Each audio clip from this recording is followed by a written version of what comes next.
Okay, folks, you are live on the internet.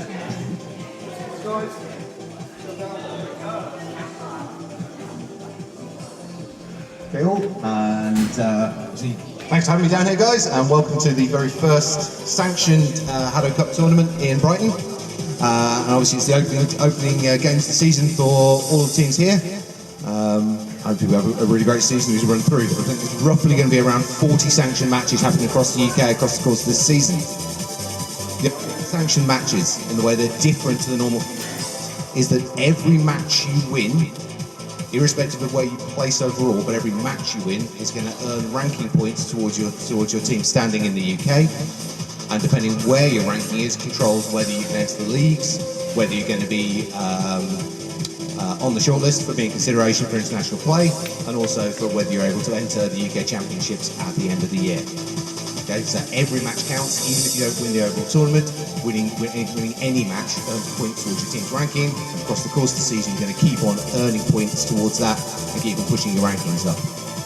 Key thing, of course, for anyone who wants to be looking at international play is to get into the top 8 within the next so, which is all perfectly feasible, to make sure you're going to be into league, and that's going to get you through and into the national selections. So, for today, very briefly, every match you win is going to earn you 1 ranking point. This is a local ranked tournament with bonus points for the first, second, and third place teams. We're going to be running a round robin system with knockouts following on from that, so semi-final, third place, and playoffs, depending on where you land at the end of the round robin rounds. This tournament comes under our general refereeing rules. If anyone wants to see them, they're on the UK HADO website, downloadable from there. But it basically breaks down into a very standard format. But if nothing goes wrong, you don't need a referee. If something does go wrong, it's the referee's job, and that's me for today, to look at, did it go wrong because of the tech? In which case, it'll be a replay of the match, irrespective of the outcome. Does it go wrong because of the actions of a player? If the actions of the player were accidental, then that is player error, the match just plays through. If the player actions were malicious, then that is a penalty, will be a penalty against the team, an automatic forfeit of the game, and depending on the level of the malicious action, probably sanction going beyond that. So, hopefully, we won't need any referee decisions at all, but if we do, that's fundamentally the format that we're looking at. Was it the tech? Was it the person? If it was a person, was it accidental or was it malicious? Okay, but outside of that, hopefully we just have a whole round of nice clean games, and some good HADO. Hopefully. That should be about it. Right, guys, so we'll get ready for our opening teams.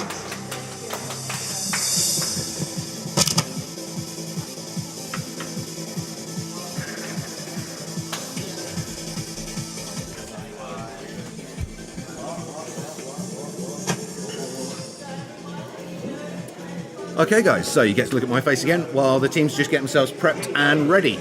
So our opening match here is going to be Rockhoppers versus the Boss. Rockhoppers on red and the Boss on blue. So for anyone that's been following HADO in the UK for a little while, these are two very, very good teams, very evenly matched. Be interesting to see how the training and things have gone since the end of last season, and whether that's tweaked the positions in any way, reference to each other.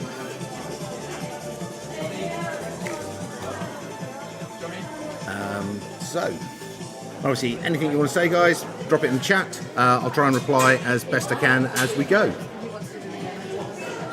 And for those who are looking for basically future matches and where we're going with this afterwards, obviously we have the Brighton Cup today. Next week is the Midlands Regional Championship up at HADO Coventry, and the week after that we have the first Southern Regional Championship, which has been hosted by HADO London.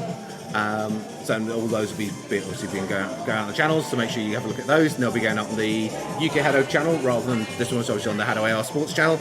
And this afternoon, also on the UK HADO channel, we've got a Mixer Cup tournament, which is not sanctioned, so it's not part of the overall UK tournament structure, but it's a just a fun tournament, which will be quite interesting to watch. Lots of different teams, lots of different tactics being played in it. Going out again on the UK HADO channel this afternoon, starting at 4 o'clock. Right then, so put you back to courtside because that's more interesting than looking at me. And here we go. We've got the teams getting themselves prepped and ready now. As I said, that is Rock Hoppers on red and the Boss on blue. Matches today are going to be all played in a best of 3 format. Each match that a team wins will earn them 1 point towards their national ranking score. And then there's bonus points for that first, second, and third place positionings, which will help move them up through the ranking area.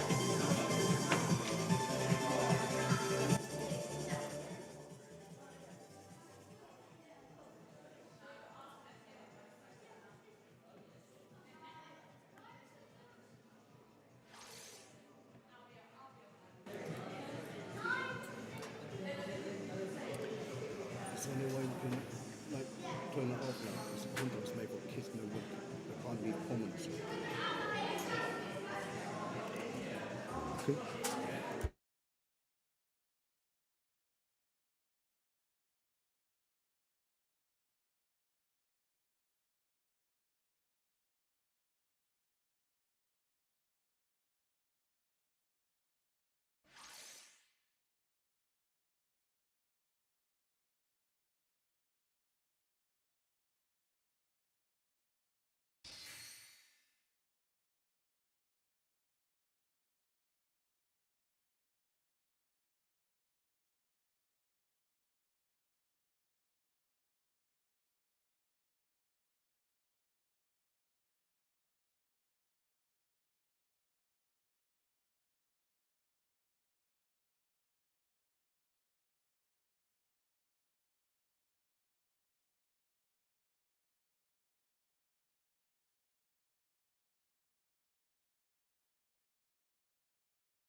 Okay, guys. So yeah, don't worry about the chat.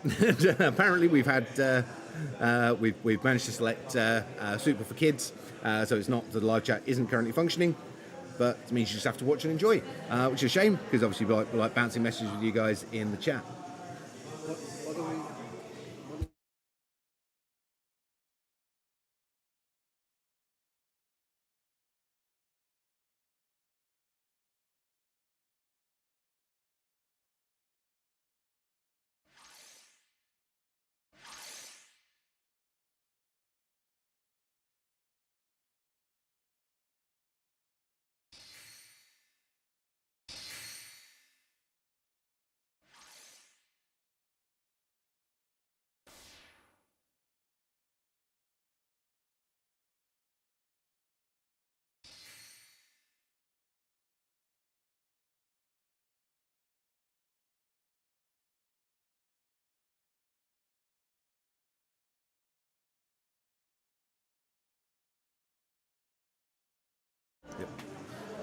Okay, guys, so we're nearly ready now for the opening game. Just had a small technical element we just dealt with there.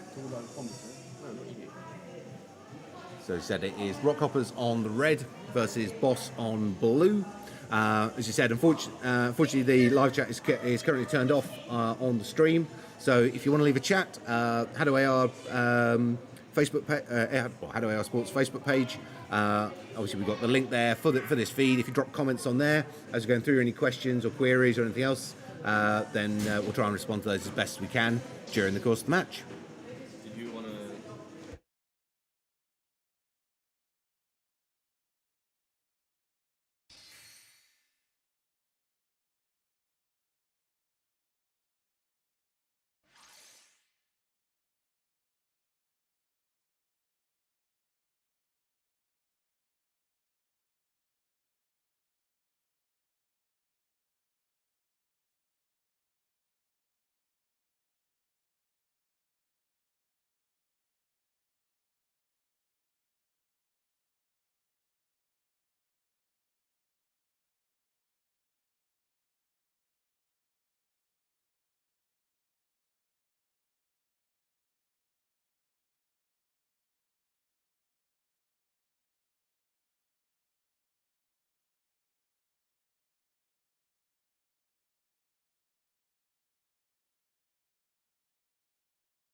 as ever, we're playing with the fun of being on live stream. So just a few technical errors. We're just getting out of the way, and then we'll get everything nicely under view. Please stay with us, and we will get everything up and running very soon for you.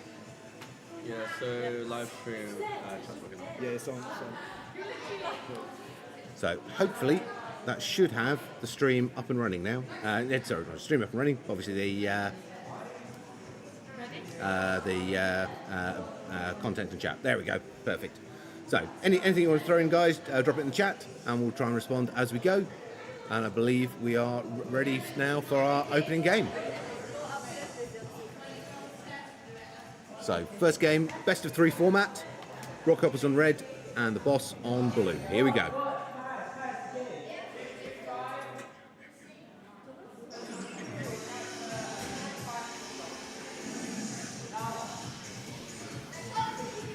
Nice opening from both sides. Good movement. They're keeping both teams keep themselves very mobile, very hard to hit. That's what we like to see. First points on the board for both teams there. Single point lead at this stage for Rockhoppers.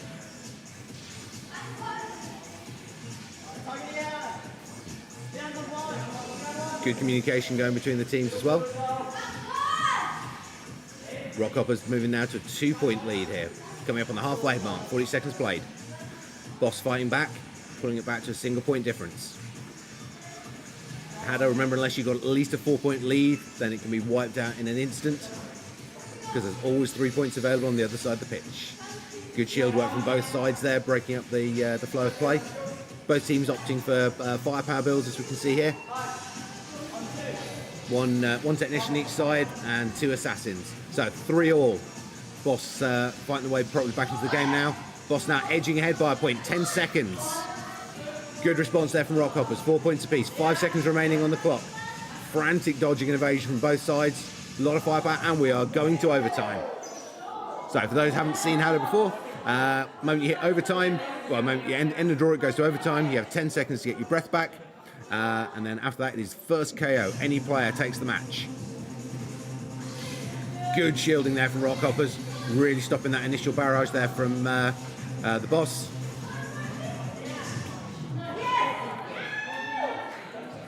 Fantastic shot there from player 4 on the boss team.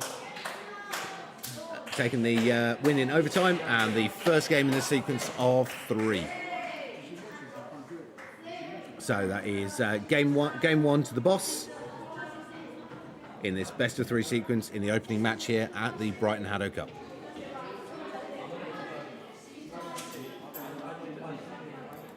So it's the teams now just getting themselves reset and prepped, but it was good play, really good play around there.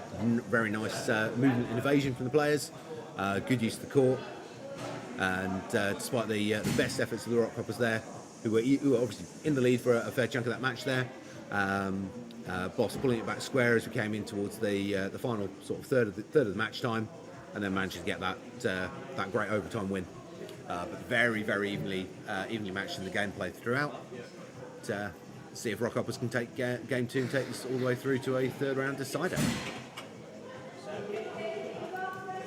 So moving back round to courtside, because after all, it's still more interesting than watching me. So teams getting themselves prepped, quick water break, refreshment, and they're back on the pitch, ready for game 2.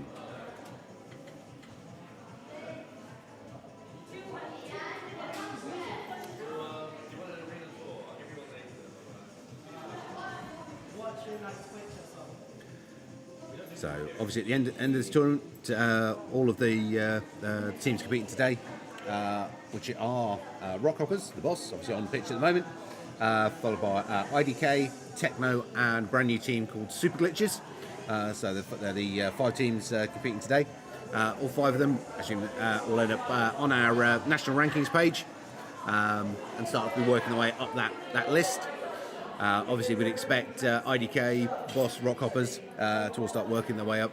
Although obviously it's a relatively low point scoring tournament today, so they're not going to finish too far up that list, but they'll be there pretty soon. So here we go, game 2.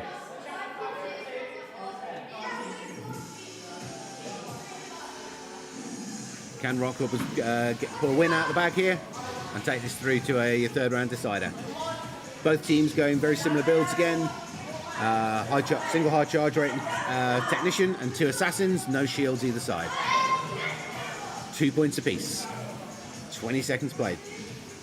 Very, very even gameplay, very similar styles, obviously similar stat builds, similar play styles from the two teams at the moment. Lots of nice evasion, good aggression there from Rockhoppers coming up on the centre line. Really putting that pressure on the boss, but boss responding well and pulling to a single point lead, which is coming from the halfway mark. 2 point lead now, 40 seconds played. Rockhoppers with a lot of work to do here.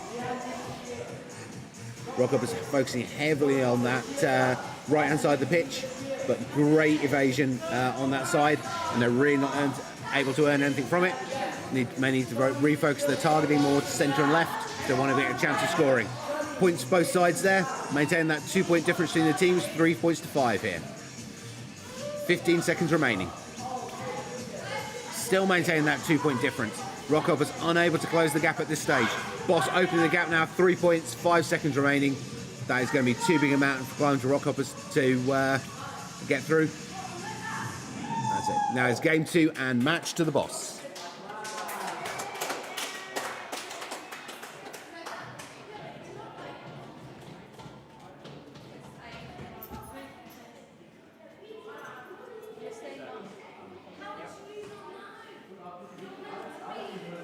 Okay, so that is two games straight win there for the boss. So they take our first match here at the HADO Brighton Cup. We're moving on now to Rockhoppers, staying on the red side of the pitch, facing off against Techno on the blue. So really nice gameplay there from both sides. Sort of very, very even in their stat choices. Very similar in play style there. A lot of evasion on the back wall. Some really nice aggressive play up towards the centre line from Rockhoppers, but not able to really capitalise on that or get the hits in. Great evasion from the players on the boss team there, and just let the Rockhoppers, especially on those centre line drives, they just managed to evade that, keep that under control, keep the cool, and rack those points up as they went through the game. So lovely play there from the boss. Let's see how Rockhoppers Techno goes. So teams now just getting themselves set and prepped, ready to go in for this second match.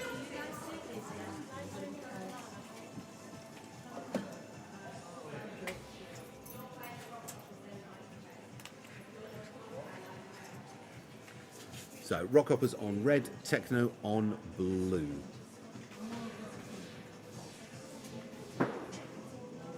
So last season, Rockhoppers were a higher ranked team than Techno, but obviously they've all been training during the season break.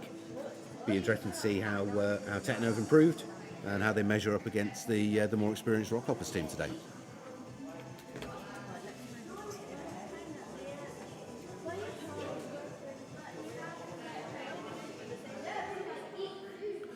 Obviously, for those of you, anyone who's watching who's not tried HADO before, shame on you.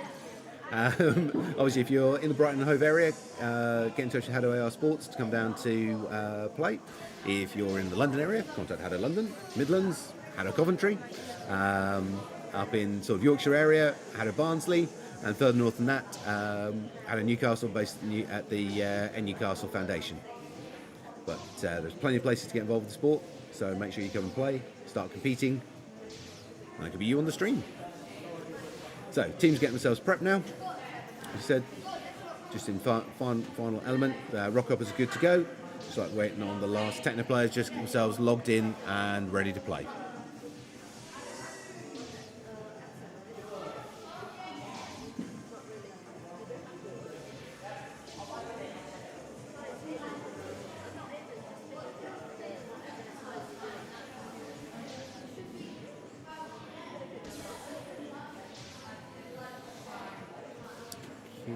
Nearly there, guys.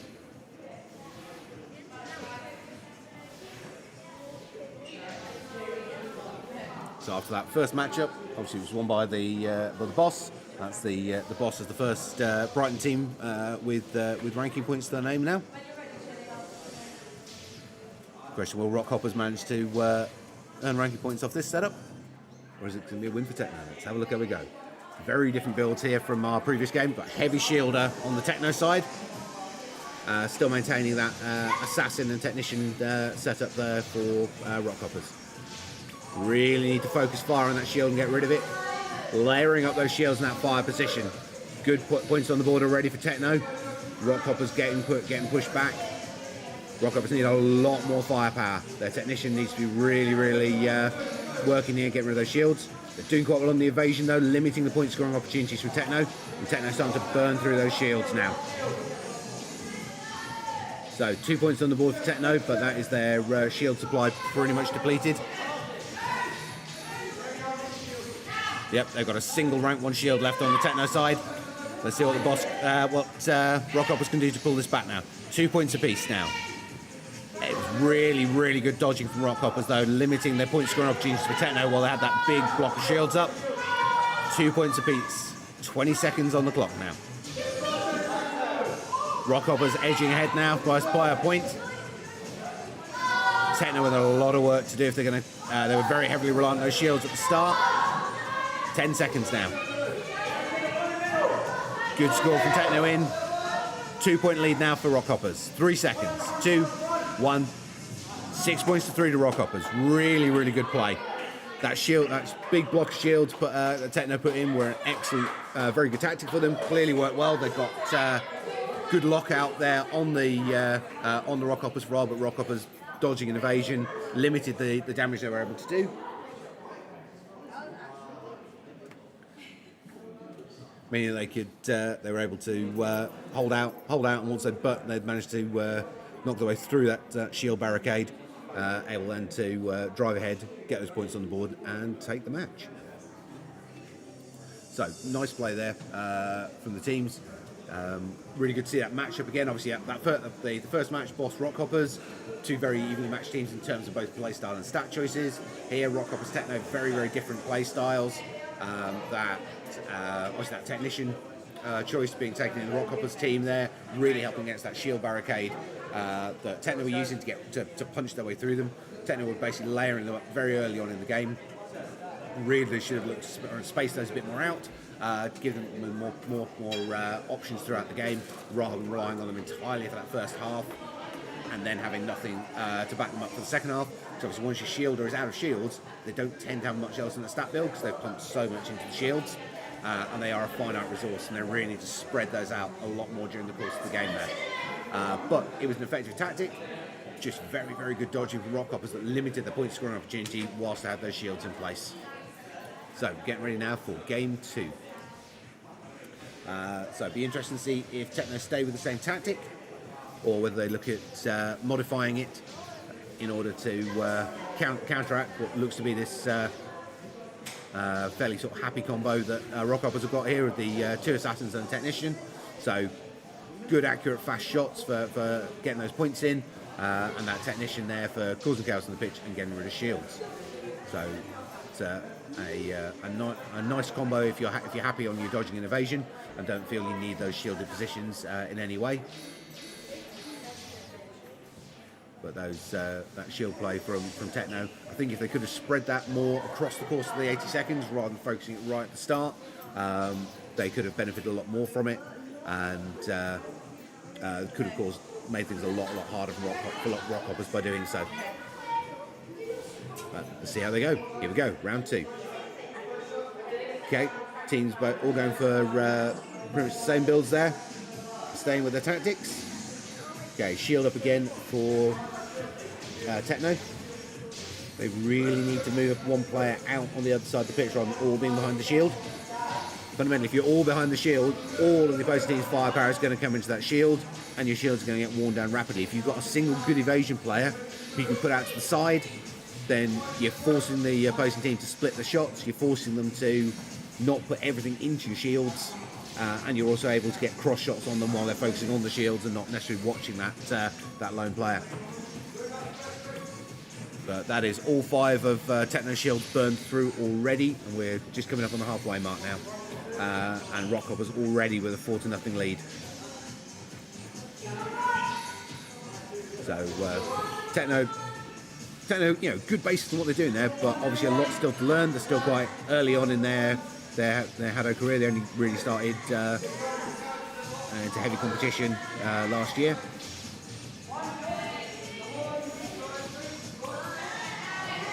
So good play on the fire and evasion from Techno there. They've racked up significantly more points without the shields than with them.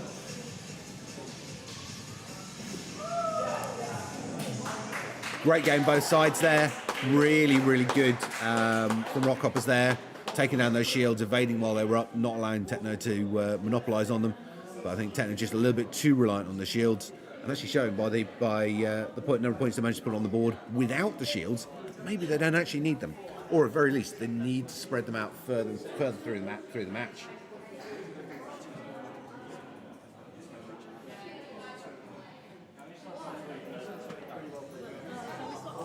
Okay, so we have Techno are staying on court on the blue side, and Rockhoppers are stepping down to get a bit of recovery time. And we have IDK, our reigning UK champions, moving in for their first match of the 2024 season, stepping up onto the red side of the court.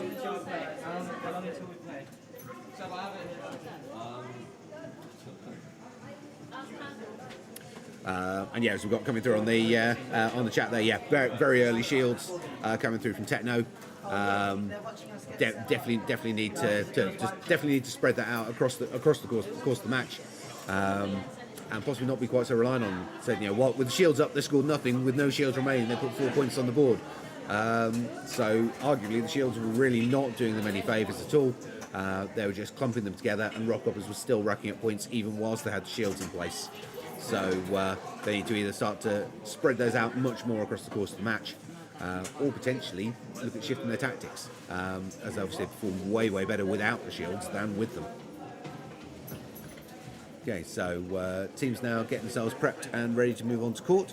We said it is Techno staying there on the blue side, and we have IDK stepping up onto the red side of the court.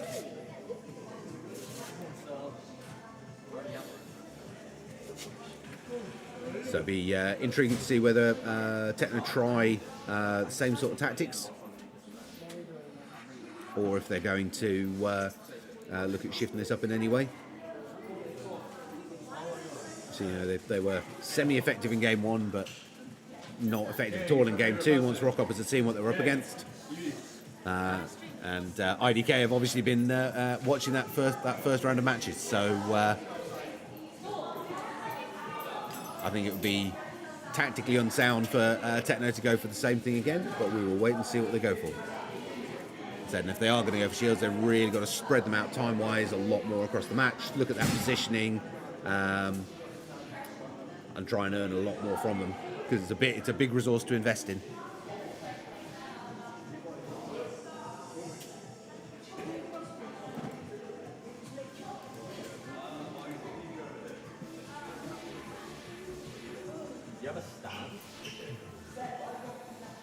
Okay, so it's like Team Techno are logged in and ready. IDK just getting there on their final preparation now before the start of the match.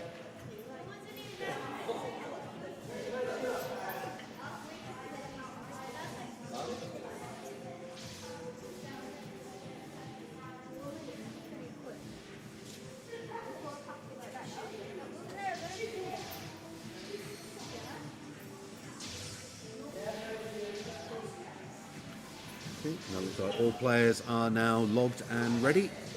So we should be getting ready for start of tournament very soon.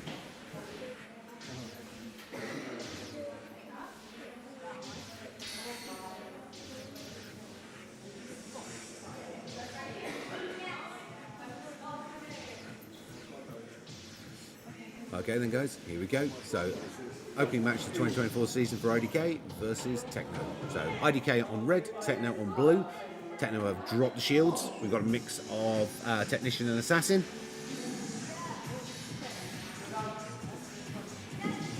But again, no shield play coming in from IDK.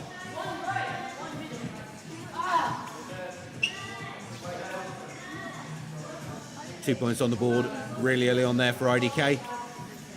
Techno going for evasion and firepower, but it is not helping them at this stage.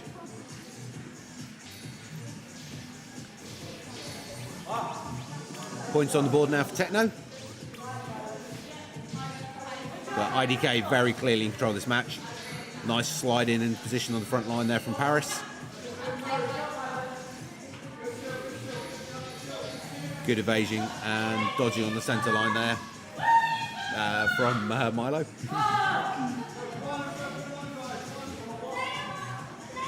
Very much IDK very much in control of this game at this stage. Cross shots and snipes coming in from all players. Huge amount of pressure coming in the back left corner here onto Ghost, but he's evading nicely, shifting himself constantly out of the way of that incoming fire. Great head motion and head flicks there to evade those shots, and a commanding win there from IDK in the first match.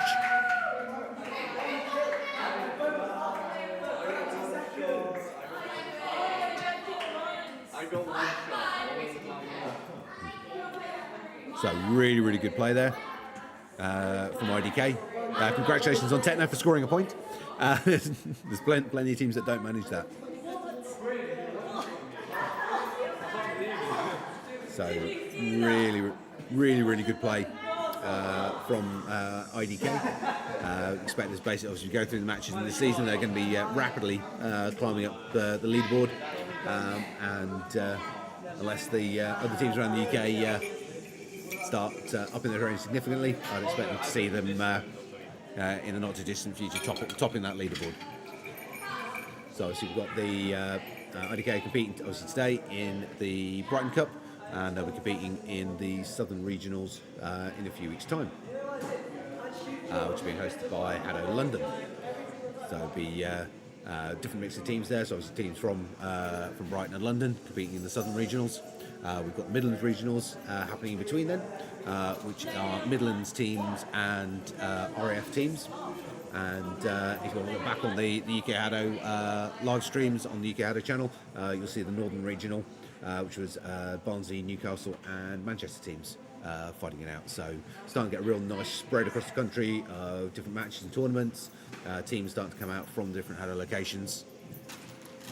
And these different both local and regional matches all leading up to the Nationals. So looks like teams are ready to go for game 2. Let's go back to courtside.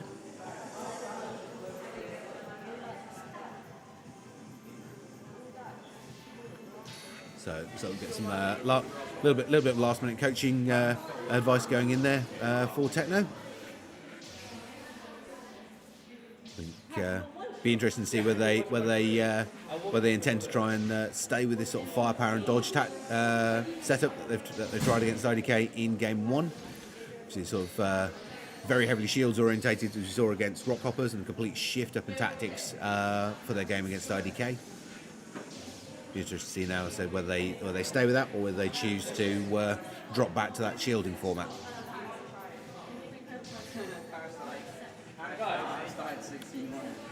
Okay, so looks like we've got the last player just getting themselves logged and prepped on Techno now.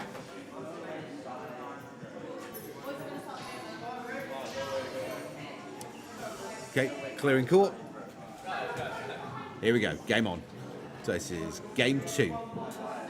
And we've got shield build coming out from Techno. Let's see what they can do with it. Obviously we know it didn't pan out the way they liked to do against Rockhoppers.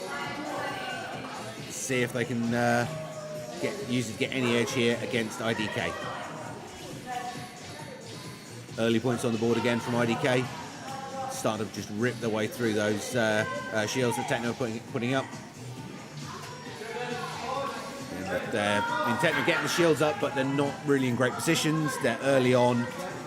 They need to really spread those out and try and get their positioning a bit better on those shields. Shields are two-dimensional. Obviously that one there was on not on a great angle. It's easy to actually get shots in behind it. But on the plus side, it has restricted some of the scoring opportunities for IDK and it's kept this at a lower score line for Techno so far. Techno again on the board, getting another point on. She said scoring anything against IDK is an achievement.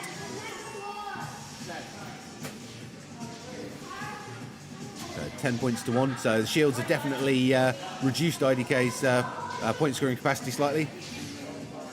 but haven't really. But unfortunately, that sort of cluster of shields that Techno focused on and putting them out so early in the match, it helped. But all it did, unfortunately, was limit the damage there. So great play as ever from IDK. Nice control of the game field. Good attempt on tactics there. Nice shift up from Techno. If you're up against such a strong opponent, you might as well experiment, see if you can get something to get you that edge. But those, when they're using those shields, though, they really need to spread them out, both time-wise and across the pitch. Very focused just in one area.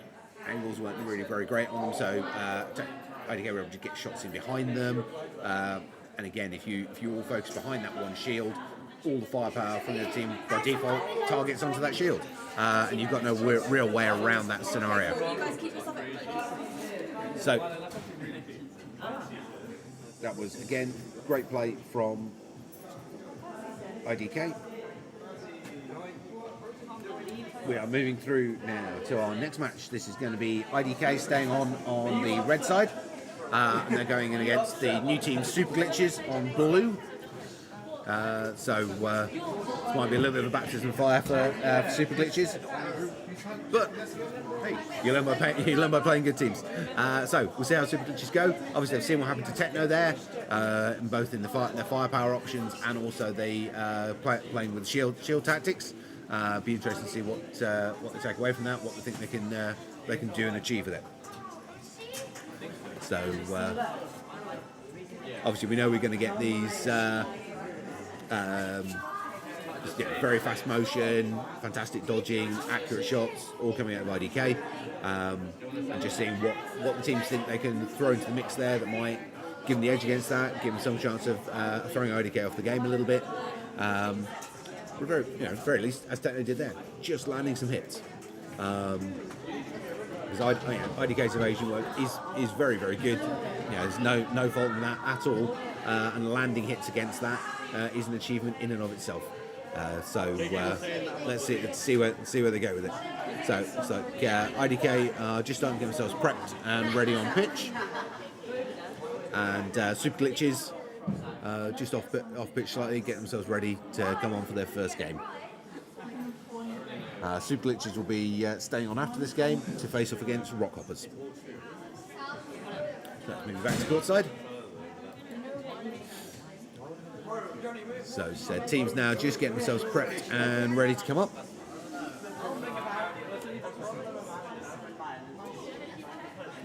Currently we have one match win for the Boss, one match win for Rock Hoppers, and one match win for IDK. So all fairly even at this stage. IDK versus Super Glitches up next, followed by Rock Hoppers, Super Glitches, Rock Hoppers, IDK, the Boss IDK. Obviously those, Rock Hoppers IDK, Boss IDK, they like to be very, very fast-paced matches. Then the Boss Techno, Super Glitches Techno, and Super Glitches Boss to finish us off on the round-robin stages. We'll be then going through to semi-finals, third-place playoff, and final, as we work through everything. So, like I said, IDK in dominating form, as we kind of expect them to be, with a great start to their 2024 season so far. Like I said, IDK now get themselves prepped up to face off against Team Super Glitches. Super Glitches have today got a sub joining them for the tournament, who would normally be a member of the Boss, but has been subbed to Super Glitches for the period of this tournament. So as far as things like that go, normally players are registered with a given team. However, between tournaments it is permissible for players to move teams. You just can't play for more than one team within the same tournament. So no issues at all with a sub joining Super Glitches from the Boss for today's tournament. But obviously whatever they achieve stays with Super Glitches. So just waiting on our last two players from the Super Glitch team to get themselves prepped and ready to go.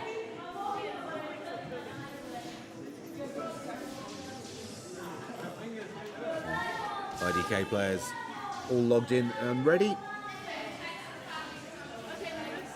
So that is 2 Super Glitch players, just waiting on our 3rd Super Glitch player to log in.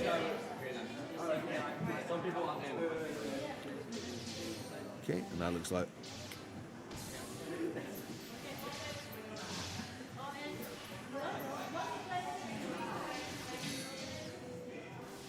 Okay, that looks currently like only just sorting out login and tracking there for players. Here we go. So all 3 Super Glitches in on blue, IDK in on red. Here we go. We've got mixed 2 assassins and 1 technician there from Super Glitches. It's like pretty much straight firepower. No, same mix again though. Assassin and technician as well on IDK. So pretty similar stat builds, but controlling opening 20 seconds there from IDK, 5-0.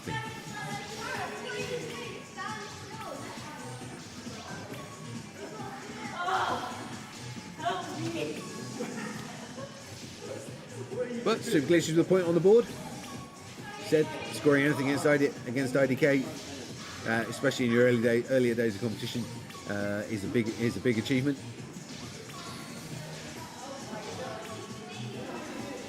So IDK in clear control of this game, 16 points to 1.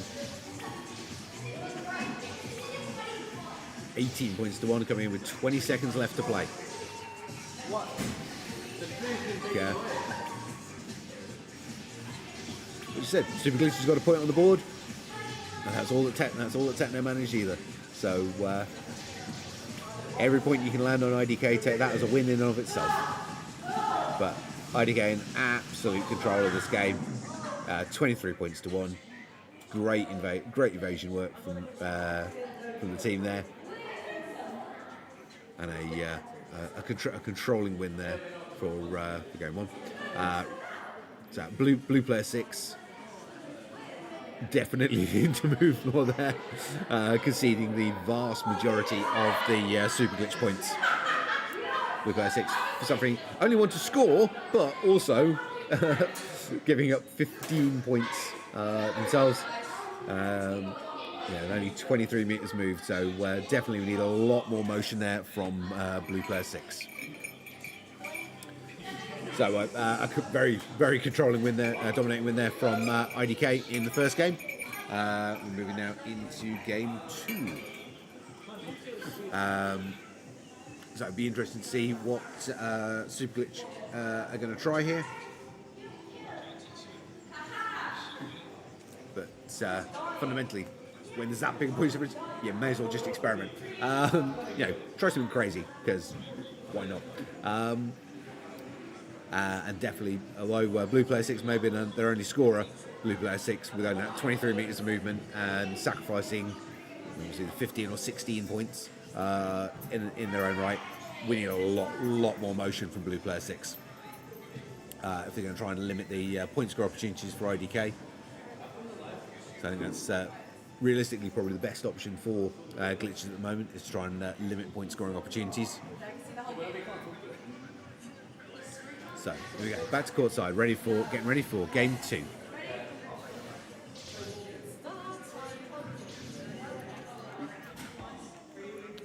Yep, so same sort of mix of builds again. 2 assassins, 1 technician, both sides. Let's see if we can get more movement out of a blue 6 though. Try and sacrifice a few less points to IDK.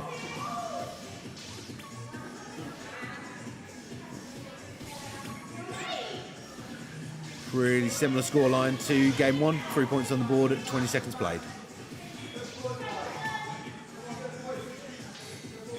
Super Glitch is looking to see if they can get that point on the board, and they have. So they got 1 point in game 1. See if they can make 2 points in game 2. 40 seconds played. Super Glitches, if anything, are reducing the amount of points they're giving away here. But IDK very, very much in control of this game at this stage. 30 seconds remaining. Can Super Glitches get that second point? Barrage of shots coming in from IDK. Super Glitches, to an extent, getting in each other's way there as well.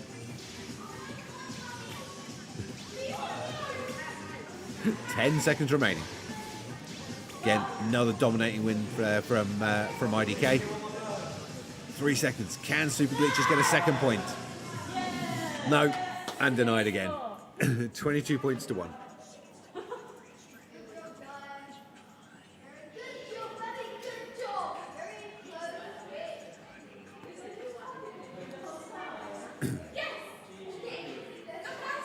So again, blue player 6 being somewhat farmed for points there by IDK.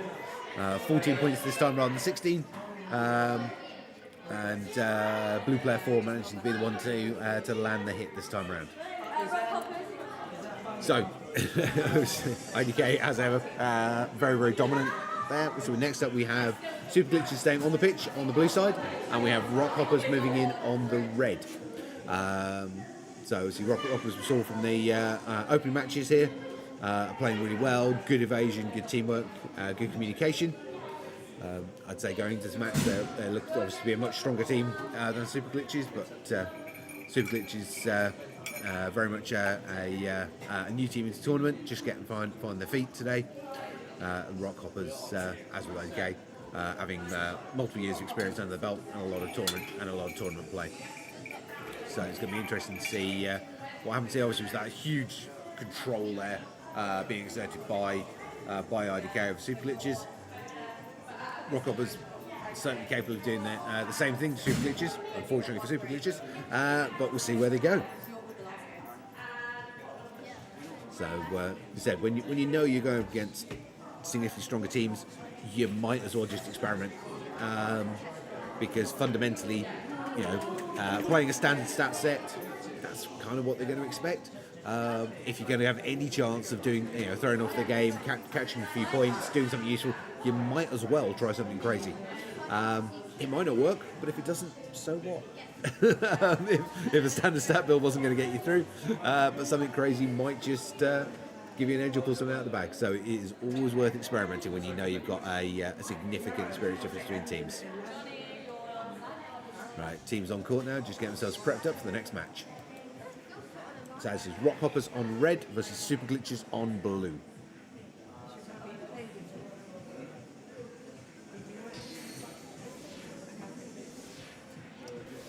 Okay, just a bit of team discussion there from Rock Hoppers, just making sure they've got their stats agreed.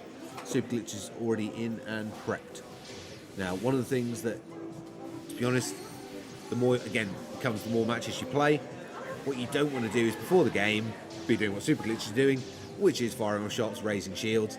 I mean, the problem is it's fun. Firing engine blast is fun. There's no two ways about it. But it does let the other team see what you've chosen. They can see how big those shots are. They can see how fast they're traveling. They can see how often you're firing. They can see from the color of the shield. So the darker the shields are, the stronger they are. So basically, by firing shots, throwing up shields, you're showing the other team your entire stat build. And what that means is if they want to make any tweaks or changes prior to the start of the game, they can, and they're perfectly allowed to do so. Which means if you have pulled something, put something they weren't expecting in, or pull something out the bag somewhere along the lines, that you've given that advantage away. If you're going with heavy shields, they know they need to put something with charge rate in and so on. So it's always best once you've got those stats set, just stay nice and still. But it's so tempting to fire shots because energy blasts are cool and fun. Right, so we've got heavy shielding coming from Super Glitches. And again, that mix of crowd control. Mix 2 assassin, 1 technician. Now, Super Glitches shields are going up nicely, but the Super Glitch players are not taking advantage of them. So, yeah. Good barrage of shields going up there, and it's actually really restricting the firing opportunities there for Rock Hoppers, which is good. But Super Glitch is not able to earn any points themselves off it. So all they're doing at the moment is slowing down the rate at which Rock Hoppers are landing points. That is all of the Super Glitch shields gone now. I don't think their shielder has realised that they're out of shields.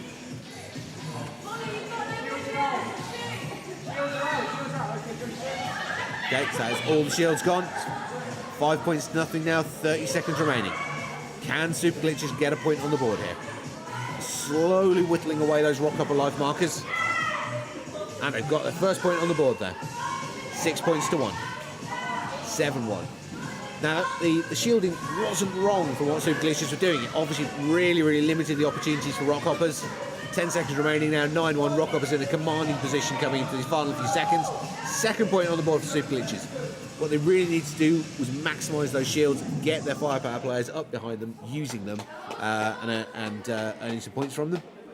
But in terms of limiting the opportunity, so you saw blue player 6 in the previous matches giving up 16 points and 14 points. Here, only 4 points surrendered to the other team. So those shields really helped in reducing the point scoring opportunities there for their opponents.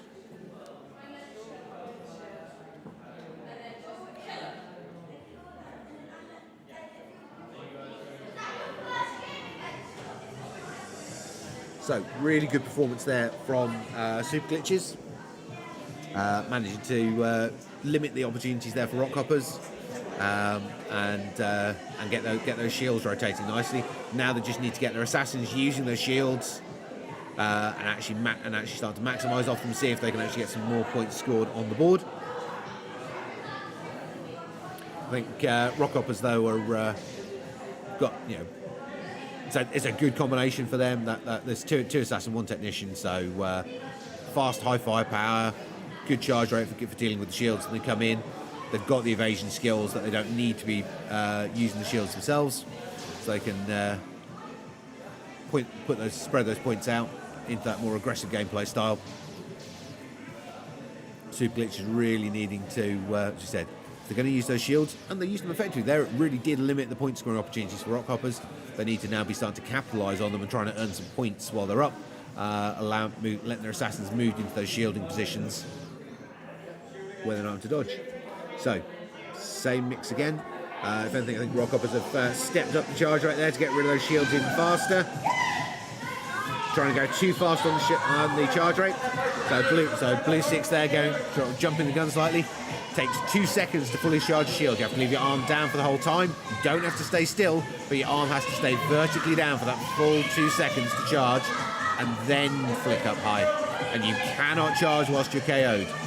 There we go. First shields are up for Super Glitches, but they've already got a point on the board. 4-1. 30 seconds played. Second shield up for Super Glitches. Again, they're using the well to limit the point scoring opportunity, spreading that wall across the pitch, make it harder and harder for Rockhoppers to get those points in. 4 shields up now. They're a much nicer spread on timing as well and positioning. That's the final shields up for Super Glitches. Can they get those more points on the board though? As I said, they're using the shields to limit point scoring for Rockhoppers, but they need to use them to capitalise themselves and actually earn some points. There we go, 2 points, 3 points. Good work for Super Glitches there. 8 points to 3, coming up towards the last 10 seconds. All the shields gone now. Just got to try and hang in there, limit their point scoring opportunities for Rockhoppers. See if they can get a 4th point on the board. Great game there from Rockhoppers. So evasion was spot on. They played nice against those shield, both playing the angles on them, so shifting round so they could get shots in behind them, and really keeping that concentrated fire going from their technician to cut their way through them nicely.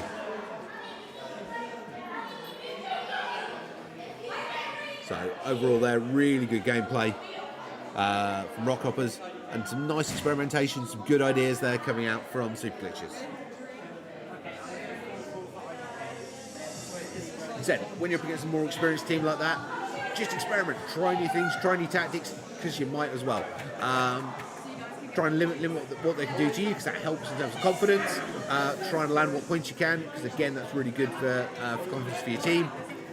And just try different things, experiment, see where you can go with it. So that is currently 2 wins for Rockhoppers, 2 wins for IDK, 1 for the boss so far. Next up though, starting to come to some of these faster paced games. So we have Rockhoppers staying on red. They're going to be facing off against IDK on blue. So, see, Rockhoppers and IDK, long-term training partners. Met each other in many tournaments.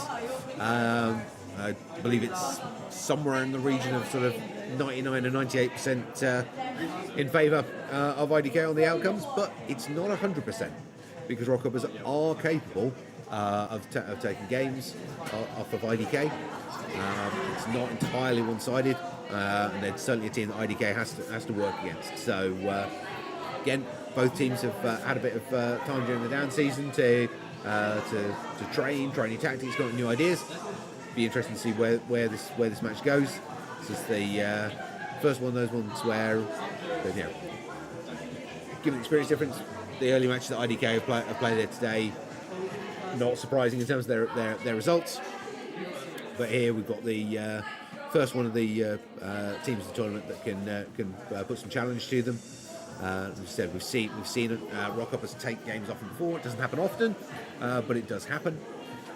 So let's see where they can go today. Can Rockhoppers pull off a bit of an upset, or are IDK going to maintain their dominance in the tournament? Let's move ourselves back to courtside. Rockhoppers are all logged and ready to go. IDK just getting themselves prepped.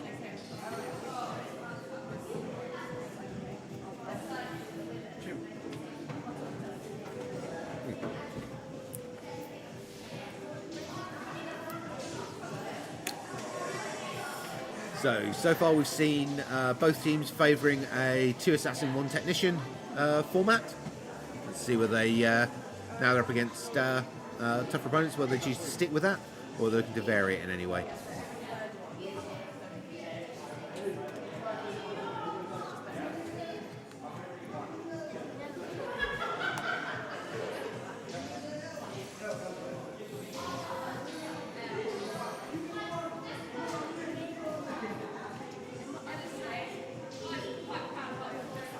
Rockhoppers there doing a good job of just staying coy, not giving their stat builds away. IDK, significantly less bothered. Here we go. Game on. Right, so. Two assassin technician build from Rockhoppers again. So what we've seen so far. And again, same there from IDK. Points on the board for both teams here. Nice play from both sides. Great evasion work. Good shield in the front corner there from IDK, just breaking the flow of play up slightly. Really, really good play. 30 seconds played, set 1 point apiece. Rockhoppers getting rid of those shields inside. 2 points to 3-2 now. Rockhoppers ahead by a point, just past the halfway mark now. Can Rockhoppers keep this pressure up? Really, really good play. Fantastic evasion, both sides. 3 points apiece now. 4-3, IDK pulling ahead by a point. 2 points now. Can Rockhoppers get back in this game?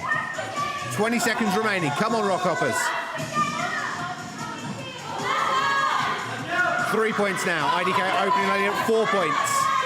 Rockhoppers fighting back, but maybe too little too late now. 10 seconds remaining. They need 3 points to get to overtime. 4 points for a win. 5 seconds. 3, 2, 1. Great performance there from Rockhoppers. Fantastic first half of the match. IDK though just hitting the accelerator pedal there in that last sort of like 20 seconds and pulling themselves clear of Rockhoppers. But fantastic play there from Rockhoppers in the first half. Those who've watched these teams play previously, that last sort of like 15-20 seconds is pretty characteristic there for IDK to really hit the accelerator and move away from a team. If you want to have a chance of any kind of win against them in that time frame, basically you've got to have a decent lead on you before you hit that sort of like last 15-20 seconds of the game, or have a whole world of shields to throw up to try and limit them, because they are going to go the speed, the aggression, everything else is going to pick up like crazy as you go into that closing segment of the match. But fantastic performance there from Rockhoppers in the first half. Really good. Holding IDK off well, even taking the lead for a period of time there. As you said, Rockhoppers are capable of taking games off of IDK. But IDK overall, obviously holding the winning streak against Rockhoppers. But it is not a 100% win streak. Rockhoppers can do this. And so they really pushed IDK there. Great play from them. see if they can do it again. So teams now get themselves prepped up for game 2.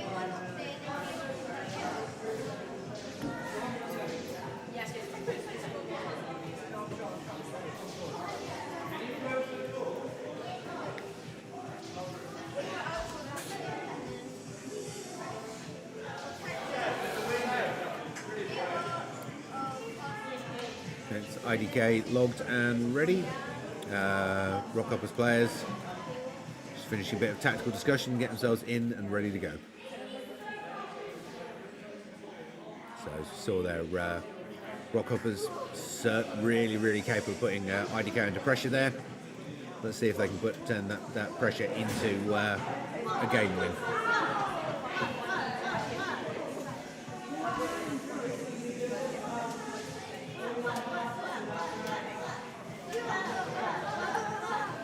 Okay, Rockhoppers logged and ready to go. IDK logged and ready. The road should be pretty much set and good to go now for game 2. Here we go. Game on. Oh, IDK going shields. Big mix up in the tactics here from IDK. Rockhoppers maintaining that assassin technician build. IDK going assassin and shielder. First point on the board for IDK. 20 seconds played.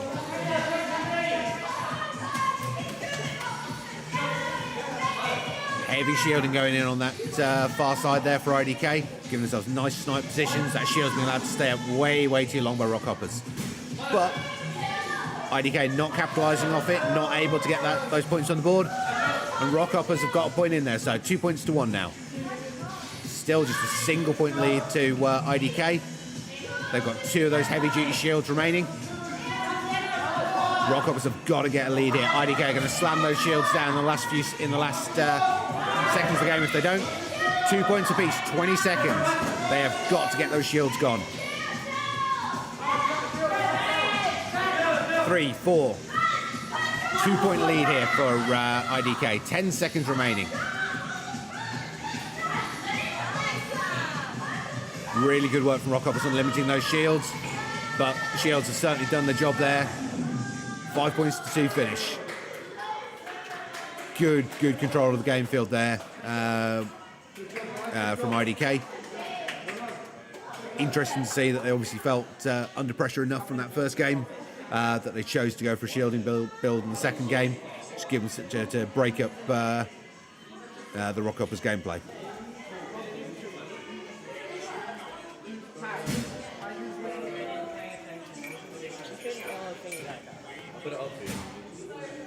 Very good play from both teams there. As I said, IDK feeling pressured enough there that they felt the shields were necessary to really sort of open up that gameplay for them. So, as I said, Rockhoppers, as we saw in both those games there, absolutely not today, but they are capable of really putting that pressure on IDK. Driving them forwards, which is what we want to see. Fundamentally, if you've not got somebody pushing you, not got someone driving you, you stop improving. And we want all of our teams to improve. So the greater the level of competition, the more push and drive we can get around our teams, the better they can perform. As I said, not Rockhoppers Day today, but it's coming. That was close. Some fantastic play from both sides there. Rockhoppers showing that they're a definite ongoing threat for IDK's dominance. Next up we have the Boss on red versus IDK on blue. Again, the Boss, another long-term training partner and sister team of IDK. Again, a team that has managed to take games from them. So again, balance the games very heavily in IDK's favour, but the Boss can do this just in the same way that Rockhoppers can. They are capable of taking games from them. See, Rockhoppers have already put them under a lot of pressure in that first match. See what the Boss can do. Can they sort of get building that in any way? Can they get that pressure up and running? Can they even take a game? See what they're capable of doing here. But yeah, looking at the chat there, I agree, Elliot. Very well played for Rockhoppers. So the fact that you thought they forced IDK to go to a shield build there is a real compliment. It shows quite how much pressure they were putting them under. Okay, so pull back to courtside. Teams just get themselves prepped and ready now. So tactics discussion going on there from the boss before they get ready to step up onto the pitch.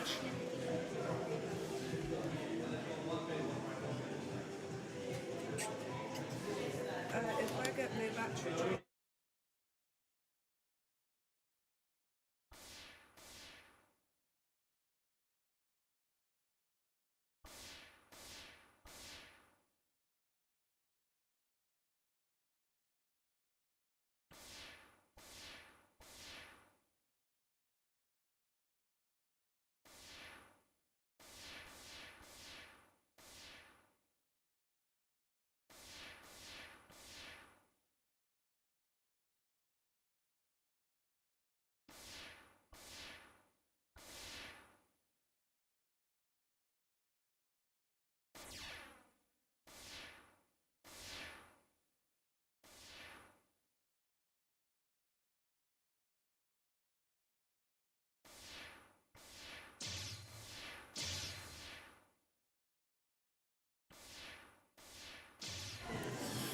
Okay, just sorting out a couple of little bits on hardware before we get this next match up and going. As I said, this is the boss on red versus IDK on blue. Great work from Rock Hoppers in that previous match against IDK, really putting some pressure on them. See if Boss can do the same. Just press the button. So, as you said, both Rock Hoppers and Boss are capable and have in the past taken games from IDK. They're certainly capable of pushing them and challenging them. Significant weight of games very much in IDK's favour, but these are teams that can really make them work for it and are capable of taking games against them. So always great to see where these games go.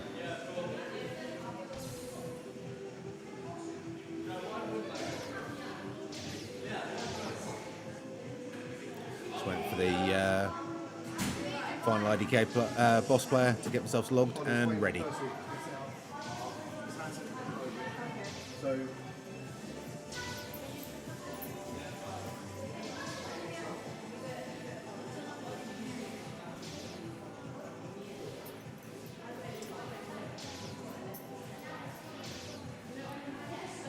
final tech elements just being prepped and ready.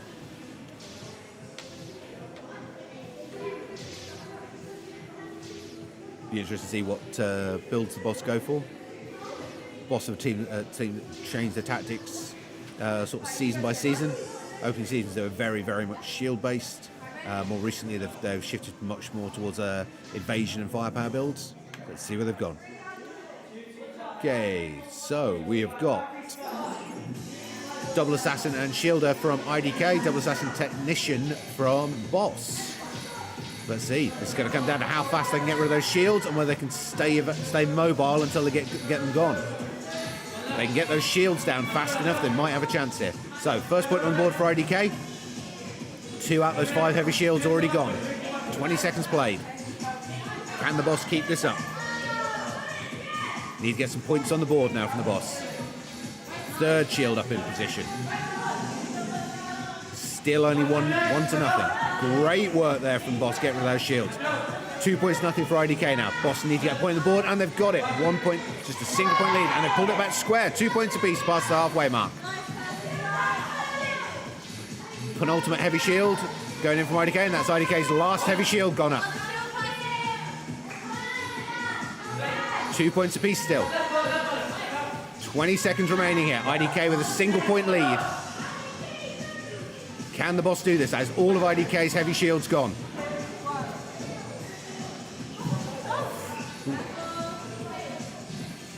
Just 1 point in it still. That was a great shield from the boss, even with that trip on a teammate. 4-3, 5-3. That may just be it for IDK. IDK have done it. 5 points to 3. Really good play there. Boss doing a phenomenal job there of neutralising those shields.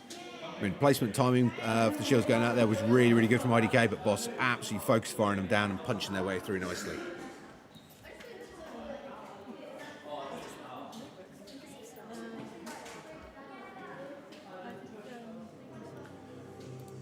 So, as you said there, Boss absolutely capable of pushing, driving, and challenging IDK.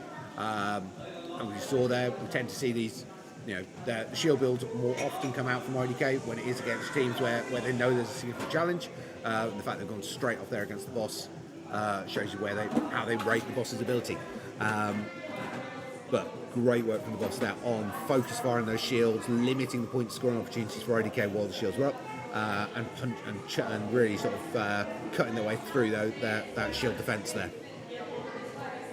But again, as I said previously, that last 10-15 seconds, IDK actually hitting the accelerator, pushing the aggression, pushing the level firepower coming out onto the opposing team, and that point score, which is really, really close in, and then just accelerating away in those last few seconds.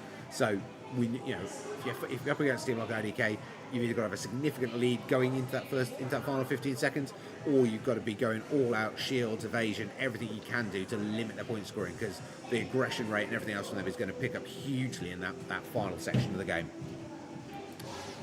So heading back to courtside now, two teams get themselves prepped and ready to go again.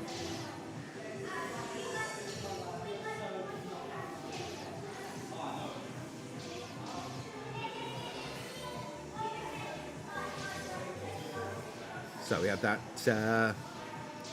Assassin Shield combo from IDK, Technician Assassin combo from the boss in game one.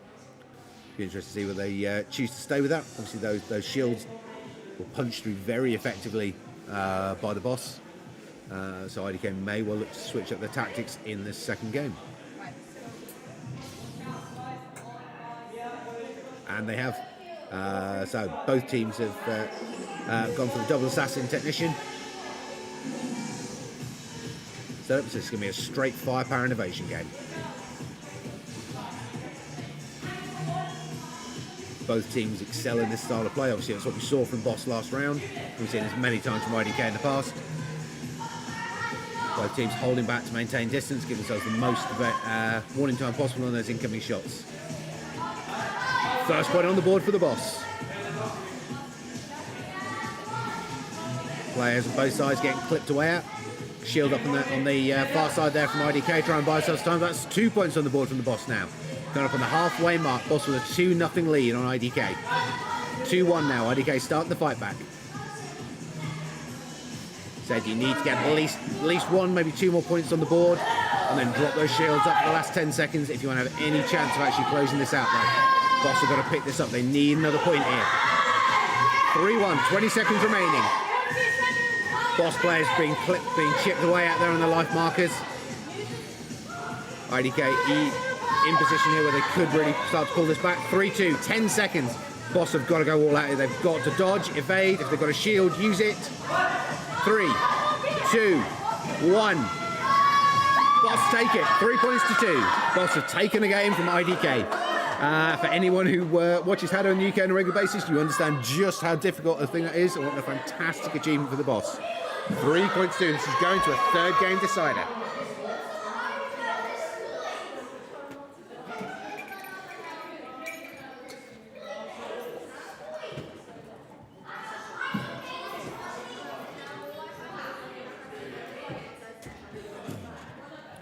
So, amazing play there from the boss. As you said, both boss and rock uppers on the day are capable of taking games from IDK, and they've just proved it.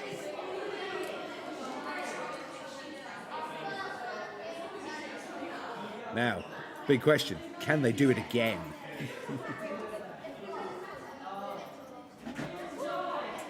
Doing it once is good. Doing it two, that's doing it second time.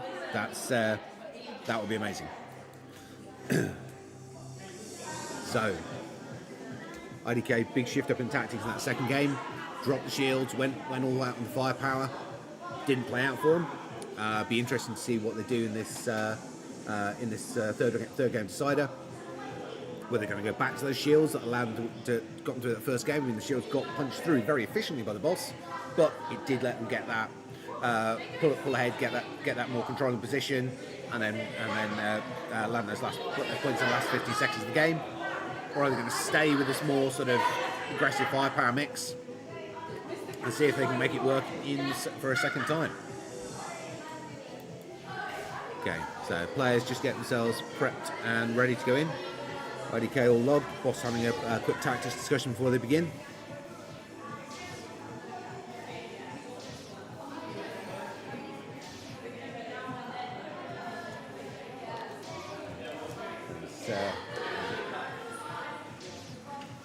As anyone in the UK scene who's played against IDK knows, taking the game off them, that is one hell of an achievement, but they are going to come back all guns blazing. So they've shifted back to the shields build from game 1. See if the boss can actually pull off a major upset here.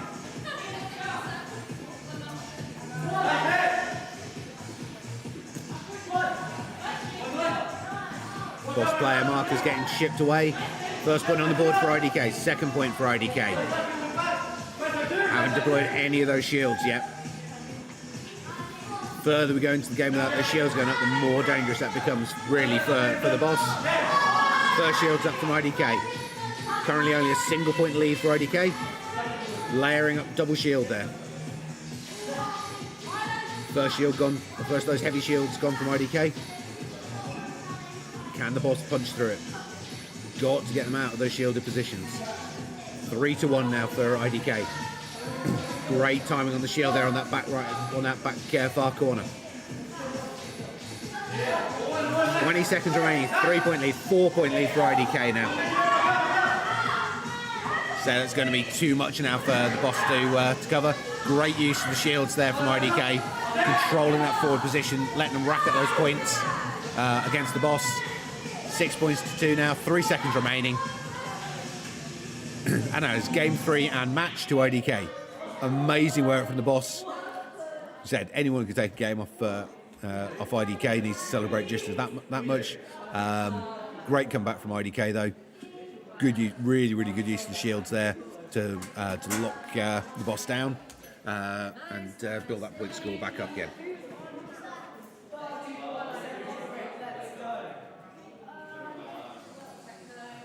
Okay, so it's IDK stepping down off court now.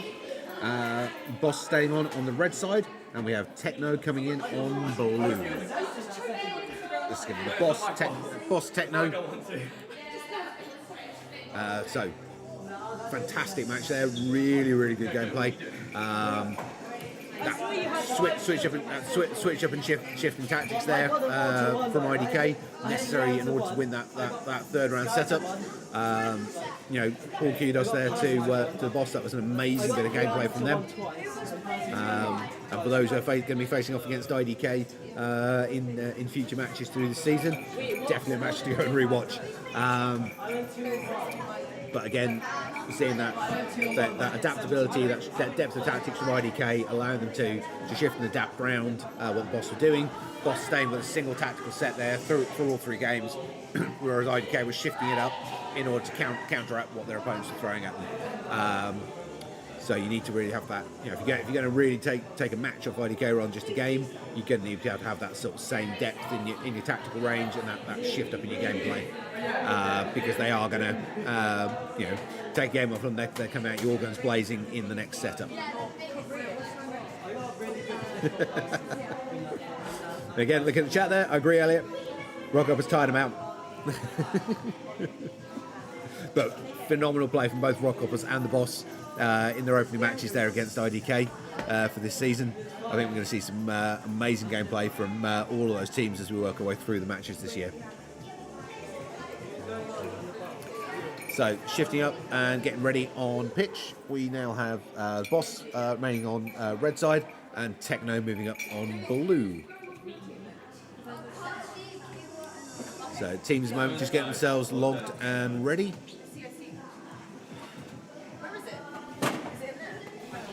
Be interesting to see where the Techno players go for on this. Obviously, Boss have been fairly reliably staying there with the mix with the two assassin, one technician setup. Let's see if Techno have been paying attention to that and whether they've got anything set up in terms of their tactics and stat sets to try and counter it. Fundamentally, the technician role means that there's a lot of firepower going out, but it's generally a little bit smaller and slower. So, you know, it's more easy to evade to an extent, but it is going to make your shielding more difficult. In fact, a double assassin technician setup, it could almost be worth going for an assassin double shielder to counteract it, just to put so many shields in there that the technician can't clear them on his own, and the lower firepower of the assassin isn't going to cut it either. Fundamentally, you only need to win a game by 1 point, and if you're going to lock out your opponents through heavy shielding to achieve that, then fair play. It's a tactic we're actually seeing quite regularly on the Japanese circuit, double heavy shielders, just to really lock and control the game, and where they're just going for that one score from their assassin just to get them ahead. So, team's pretty much prepped and ready to go now. Just waiting on our final boss player to log in.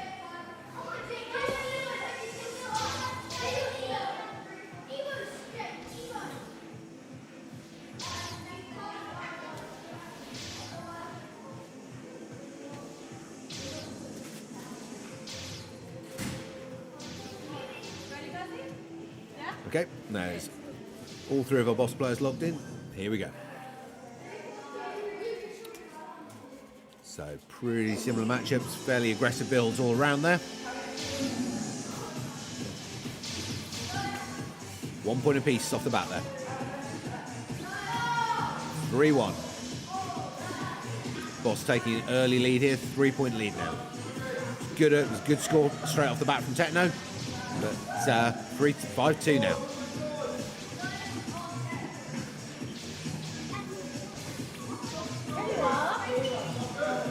Good work from Techno so far. I mean, obviously we've seen what the boss were capable of doing against IDK. The fact that Techno have got 5.7 on him at halfway mark, nope, not bad going. So 11-5 currently for the boss. 12-5, 13-5. Boss starting to stretch that lead out now.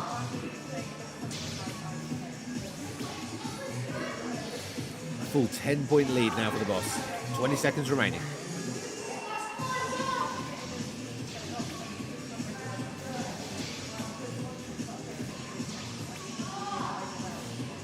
Ten seconds left on the clock here. I mean, it's a commanding win there for the boss in terms of point score, but 10 points landed from Techno. Well played in terms of that. Really good play to manage to land 10 points there on the boss.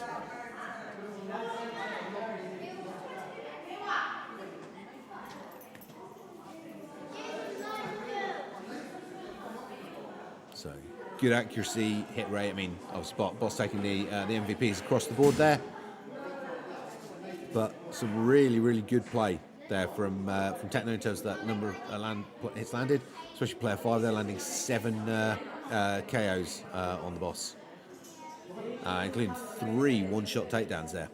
So really nicely played.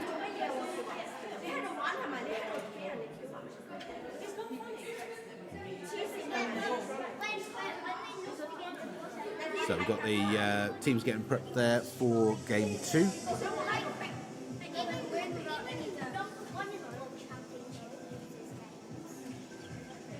So a little bit of pep talk going on, get the teams motivated and ready to go now for game 2. So at the moment we have obviously 4 match wins for IDK. IDK will be finishing off here in first place, coming out the pool stages. We have 2 match wins for Rockhoppers and 1 match win for Boss so far. Looks like this is likely to be, unless Techno manage to pull something out of the bag, which is always possible. But obviously the odds here favouring the Boss in the second game of the series, which will take us to 2 wins apiece for Boss and Rockhoppers. So we have Super Glitch. After this match, we have Super Glitch's Techno and Super Glitch's versus the Boss as our final 2 matchups, which will give, therefore, an expectation of IDK finishing the pool stage in the first place, Boss most probably in second place, and Rockhoppers in third place at the end of the pool stages. But obviously we're then going to go to knockouts.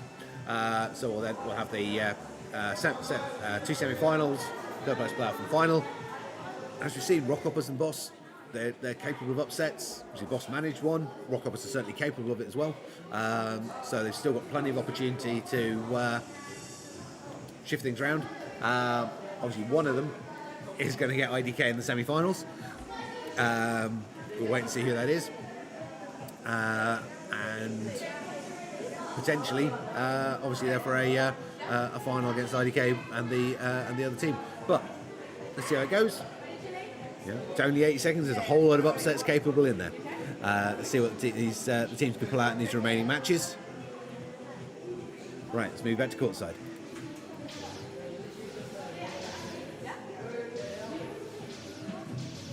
Here we go. Game on.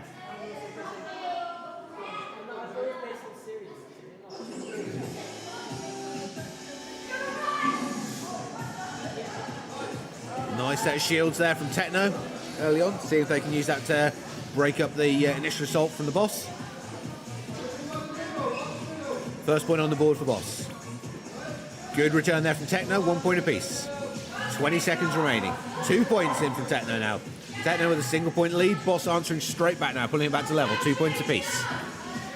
3-2. 3-all. Good work from Techno here. 4-3. Coming up on the halfway mark now. Techno with a single point lead as we approach halfway. Boss will pull it back, 4 points apiece. 5-4. Boss now edging into the lead. Can Techno keep this up? Good bit of evasion work and movement going on from Techno there. 8 points to 5. 3 point lead for the Boss now. 4 point lead. Techno are capable of scoring more points than this. We need to put that, keep that pressure going. Just believe in themselves. 5 point difference now. 11-6. Good shield on the front right corner here.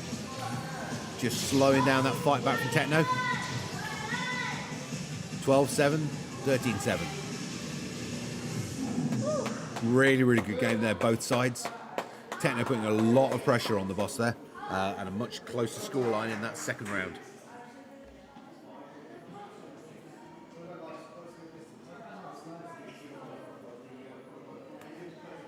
Okay, so Techno are going to be staying on court for us on the blue side, and they're going to be facing off against Super Glitches next on the red. So good play around there. Nice, said very even choices in terms of the stats. Obviously, Boss clearly more experienced in the dodge invasion and use of that combination. But Techno performing well and getting a nice number of points logged on the board there.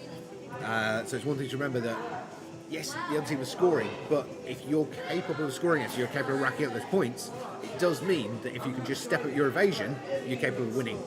Yeah, so obviously the more you evade, the less points they can score, but they were already evading and you were scoring points. So it becomes fairly straightforward to really start shifting those score lines tournament in your favour, just by starting to improve your evasion, your movement work and so on, to limit those point scoring levels. Yeah. What you don't want is a game where you don't score points. Because if you can't score points on the opposition, you can't hit them, and now you're in real trouble. But if you can get those points on the board, you can get them logged in, as Techno were doing there. It means they are capable of hitting their opponents. Now it's just a case of making themselves harder to hit, to shift that scoreline round. And maybe, who knows, a few tournaments are now starting to get wins rather than losses. Because that is, after all, how it goes. So we've got our team stepping up onto court now. Super Glitches on red and Techno on blue.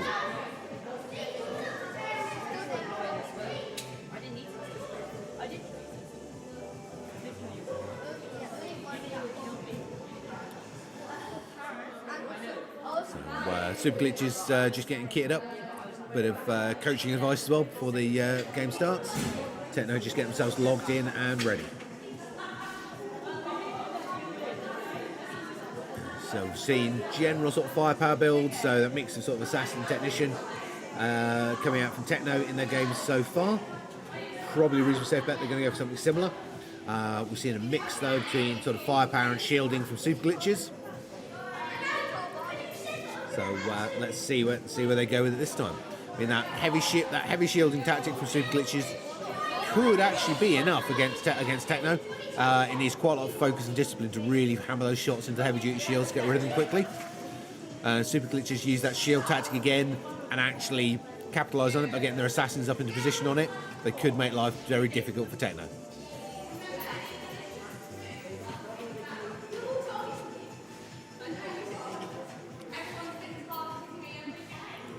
So teams getting themselves ready. So Techno good to go. Just waiting on Super Glitches to get themselves logged in and ready. So if they're going for firepower, I definitely put the odds in favour of Techno.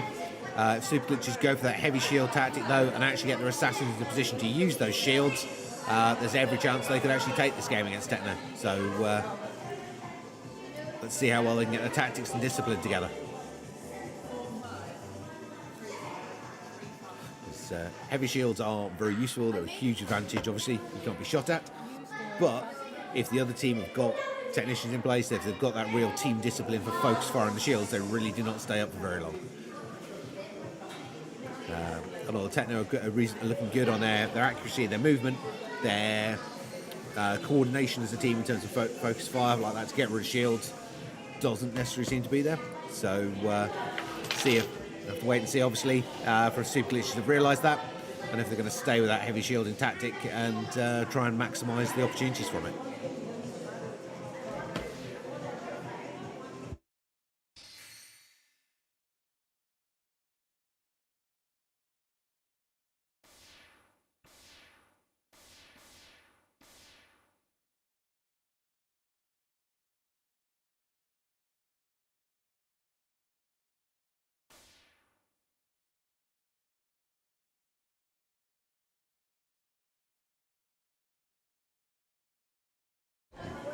Right, so while we're just waiting for teams to finish off their prep and getting ready, so we've got a while yet to go on the tournament here.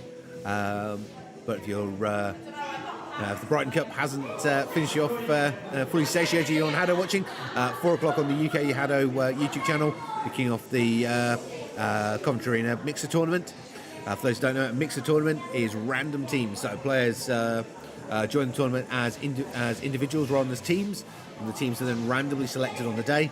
So you get some really fantastic matchups, different combinations of people, and some really interesting tactics and gameplay coming out for it. So that'll be on the UK HADO YouTube channel starting at 4 o'clock today, for those who want to join us over there.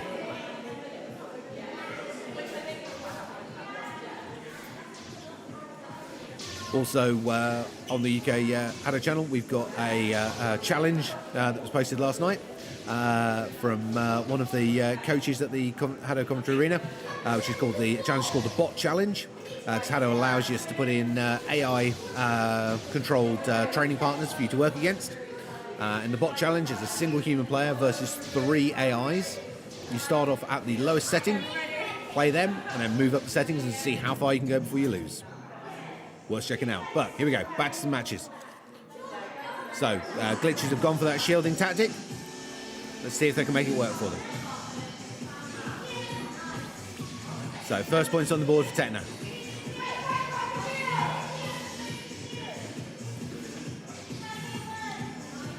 Only 1 point to nothing at this point though. So Super Glitches have shifted their shielding player.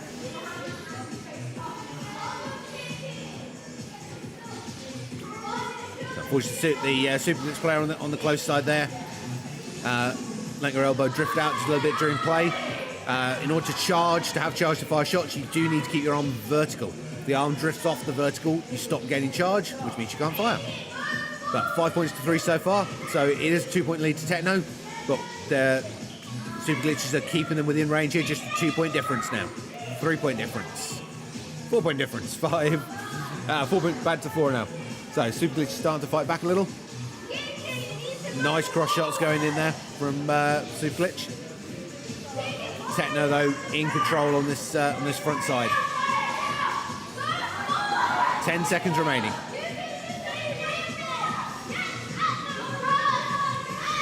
5 seconds.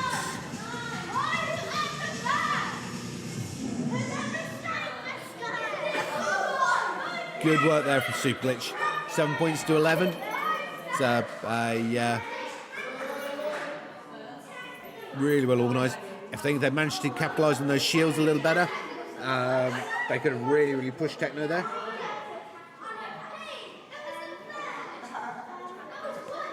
So shields are going up nicely there, as you saw from Super Glitch, but there was no one taking advantage of them. So, it's that constant issue that in order to have heavy shields, the shielder has given up their firepower. So the one person who the shields are useless to really is the shielder. That shielder needs to be placing those shields and calling to the assassin players on the teams, those who've got that high firepower build, to come in and use that safe firing position so they can really shoot with accuracy. Because obviously because the shots come from your head, when you're moving and dodging, it makes you much less accurate in your shots because you're having to stay mobile. Well, if you move behind a shielded position and get those shots straight out, you're way more accurate in what you're putting out there, really pick your shots nicely and get more control of what you're doing. So good shielding, good work on that from Super Glitches, but now that shielder needs to be communicating with their assassins, and when those shields go up, calling the assassin into that shielded position so they can use it to basically earn points from it. So teams get themselves prepped up now for game 2.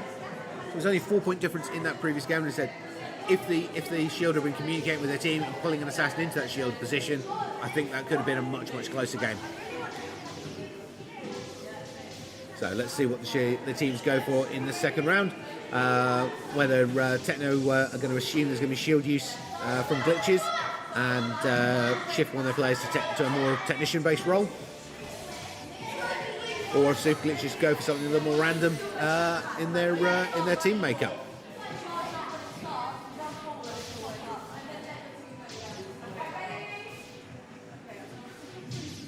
Here we go, game 2.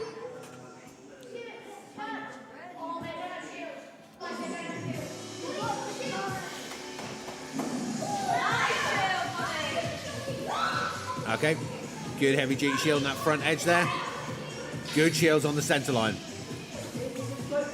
Let's see if the Super Glitches can take advantage of these shielding positions. Too quick, arm not cleanly in the charge position. So charge shield, your arm needs to be completely vertically down for a full 2 seconds and then flick straight up to the vertical in order to bring that shield up. 3-1, Super Glitch is doing really well here. Those shields on the centre line really making a difference for them. Hugely limiting Techno's ability to get points on the board. However, that is all of their shields gone. Currently only got a 2-point lead and over 30 seconds remaining. So plenty of time for Techno to fight this back. Super Glitches need to pull right back onto the back wall now. Keep themselves evading, keep moving, make themselves hard to hit. Don't let Techno close that gap. They really worked hard to get that point score. They don't want to let Techno catch them. 7-6, single point in at 7-7. Techno have caught them. 15 seconds. Can they hold it on? Techno edging ahead by a point now. 10 seconds. Super Glitch pulling it back. 5 seconds on the clock. 8 points apiece. 9-8. Techno take it 9 points to 8. That was much better play from Super Glitches though. Good shield position across the centre line there. Really locking out Techno for a large part of the game there. And good point scoring there coming in from from both sides.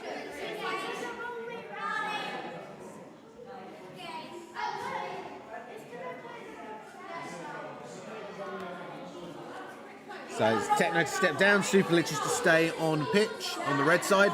We have the boss coming in on blue for the final matchup of the pool stages.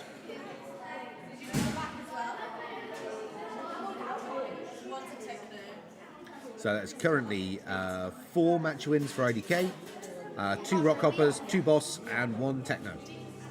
Next up, we have Super Glitches versus the Boss. So it's the last chance for Super Glitches to get onto the match win list, and a chance for Boss to take that second place and move themselves clear of Rock Hoppers.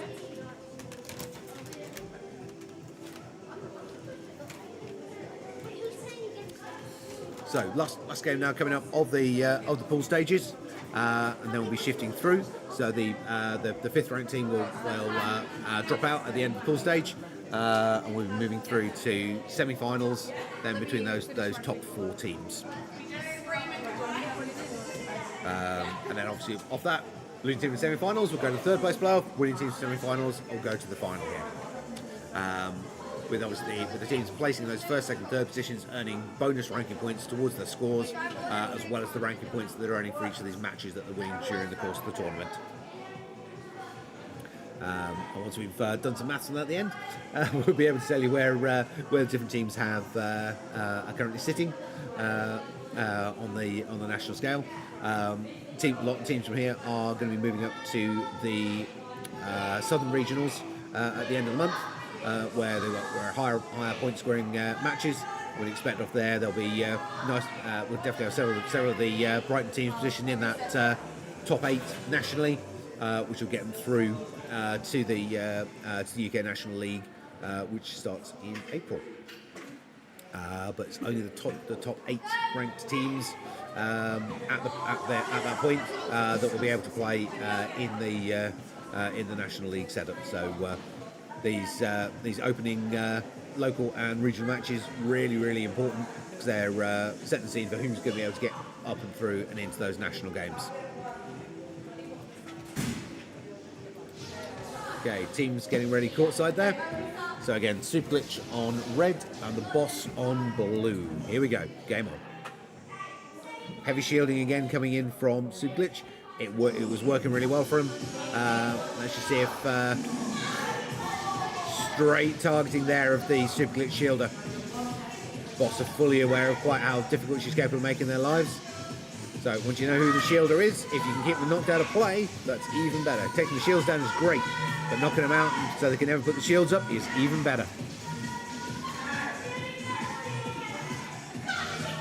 So 3-point advantage here for 4-point advantage for the Boss.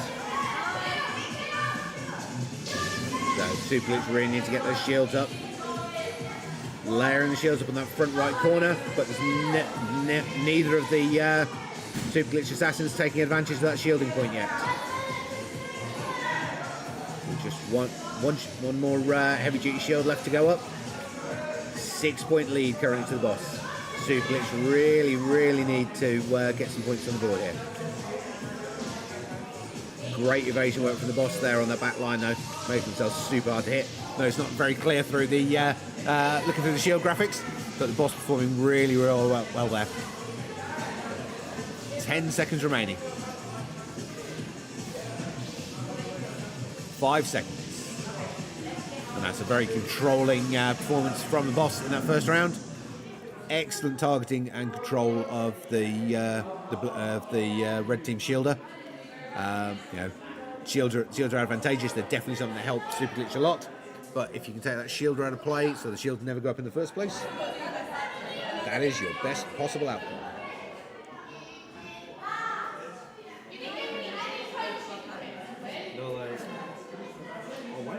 Yep. So yeah, definitely nice play there from the Boss. And saying that identification, focus on Super Glitch shielder, that beautiful straight one shot takedown right at the start, really knocked Super Glitch off the tactical pattern. Not sure it necessarily altered the overall outcome, but it definitely altered the overall scoreline. Super Glitch not being able to get those shields up when they wanted and where they wanted.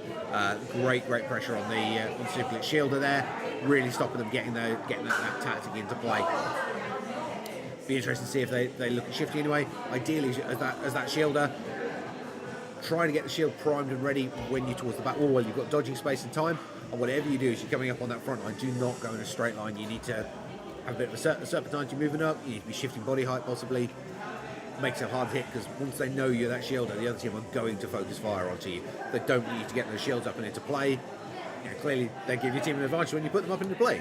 And shooting them gets rid of them, but shooting you first means they never happen in the first place. So, really good tactics there from the Boss, and focusing the shielder and trying to keep it locked out of play for as much of the game as they could. So teams just get themselves ready now for game 2 in this final match.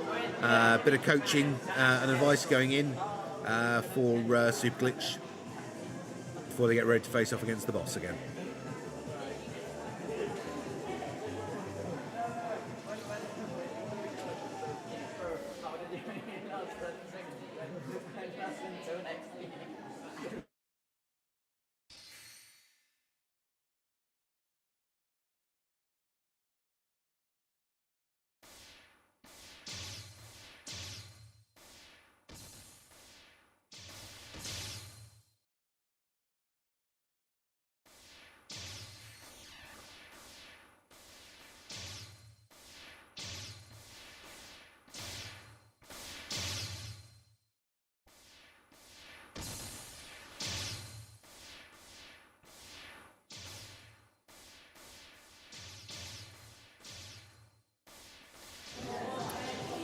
Okay then, so getting ready on this final setup. So assuming that the boss take this match, said they're, I don't think the odds are in Super Glitch's favour here, but you never know. But assuming the boss take this match, it will be IDK and Rock Hoppers as our first semi-final, and the boss Techno as our second semi-final.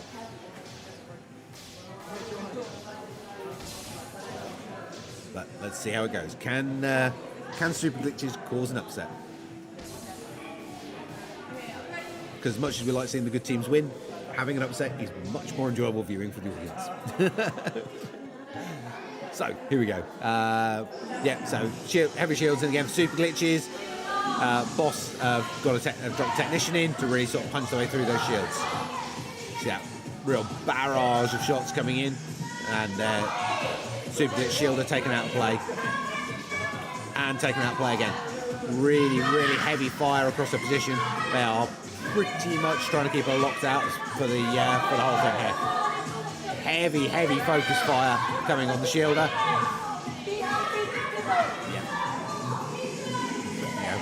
Perfect tactics from the boss. Keep that shielder locked out. Fortunately, she's focusing too heavily on trying to get the shields up and not on evasion, and allowing them to really just keep her locked out and racking those points up rapidly in the process. 30 seconds remaining. Heavy shields going in and just wiped out again. Just barrage when they've got a charge 4 and charge 5 coming in there from the boss. Those shields are just getting annihilated. And as I said, you can't charge shields whilst you're out of play, and they're keeping that shielder punched out, knocked out of play for most of the game here. She's got 3 unused shields here. Excellent play from the boss, just stopping her getting those shields into game.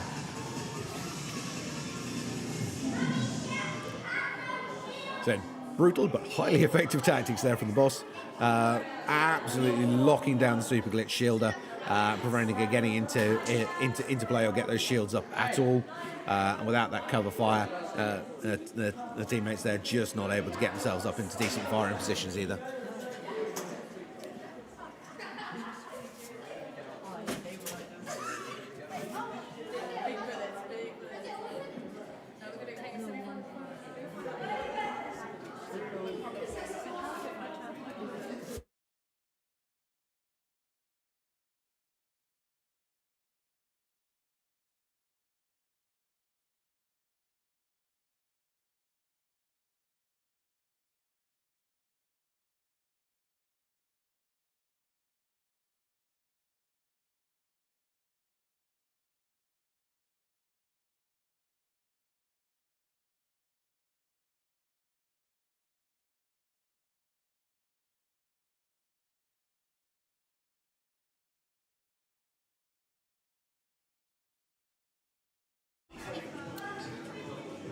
Okay, so we've got our so we've got our teams just cycling around now, and we'll be moving on to the semi-finals very soon.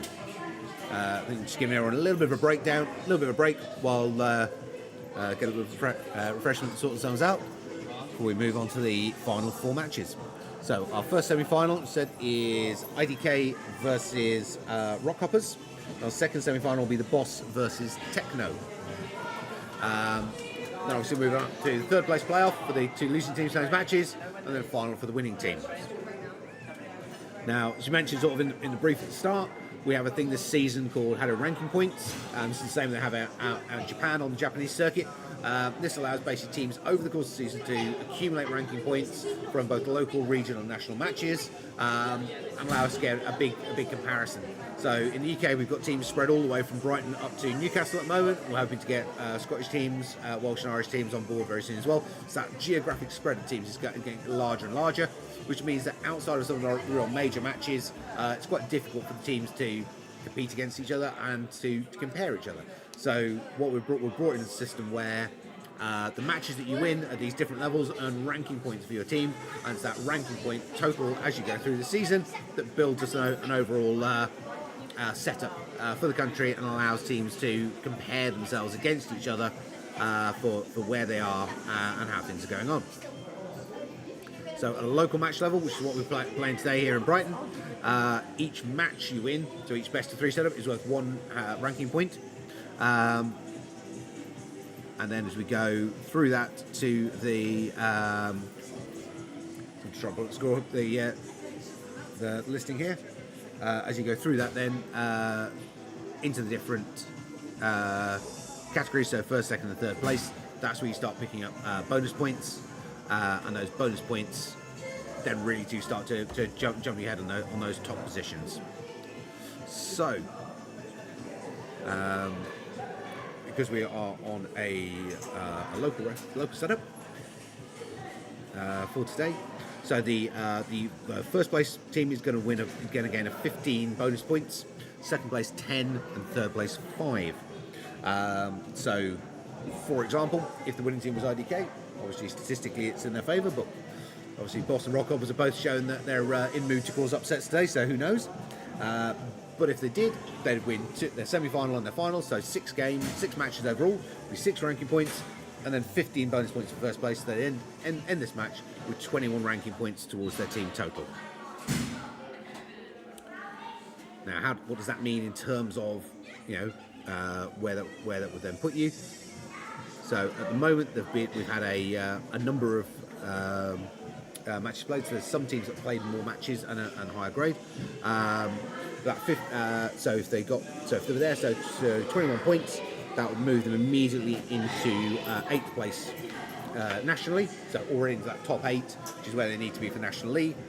But we said a couple of weeks time, we've got Southern Regionals. And regionals, you earn a lot more points per match and a lot more bonus points for coming up. So we'd expect IDK to form well in that setup, and they'll probably be into sort of like probably about top 5 at the end of there, which then gets them into league, and once they're at national league point, then on the national level you start racking up an awful lot of points per wins.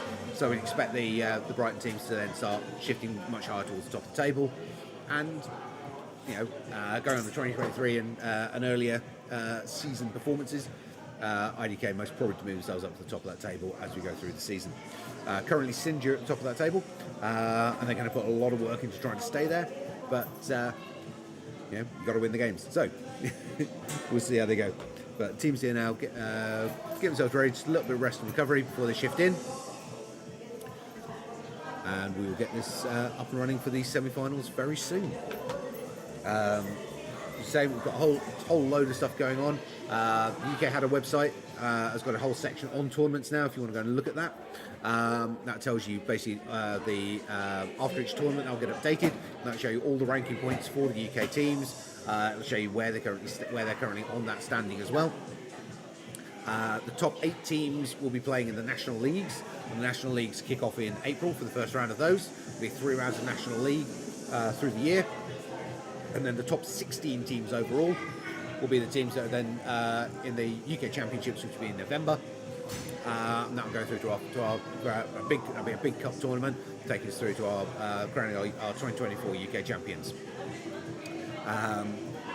So during the course of the season, then there are a total of 5 national matches. We had the Grand Slam tournament, which you can go and watch on the UK HADO YouTube channel. If you want to see how that played out, which is our opener to the season. We've then had the Northern Region Championship, which is also there on the UK HADO channel, which was the first real clash and outing for Newcastle and Manchester. With Barnsley played in the 2023 season, obviously competing up there they were the hosts for it. So that worked really nicely. So this is our first local tournament. So we've had a national and a regional so far. It's our first local here in Brighton. Next weekend we have the Midlands Regional, and week after that we have the Southern Regional. So we're going to see those lots of new teams coming through again. Those points rankings starting to shift and move further. So it's going to be interesting to see how that table moves over the course of the season. Then we'll go through again. I think there's then potentially then a Coventry local tournament, and then the first of the National League rounds. Currently, I said first place nationally is currently Synergy. They're followed by T-Wolves, Team No, Barnsley Griffins, NUF, Fighting Mongooses, Wolfpack, and Triple Threat. They're currently our top 8.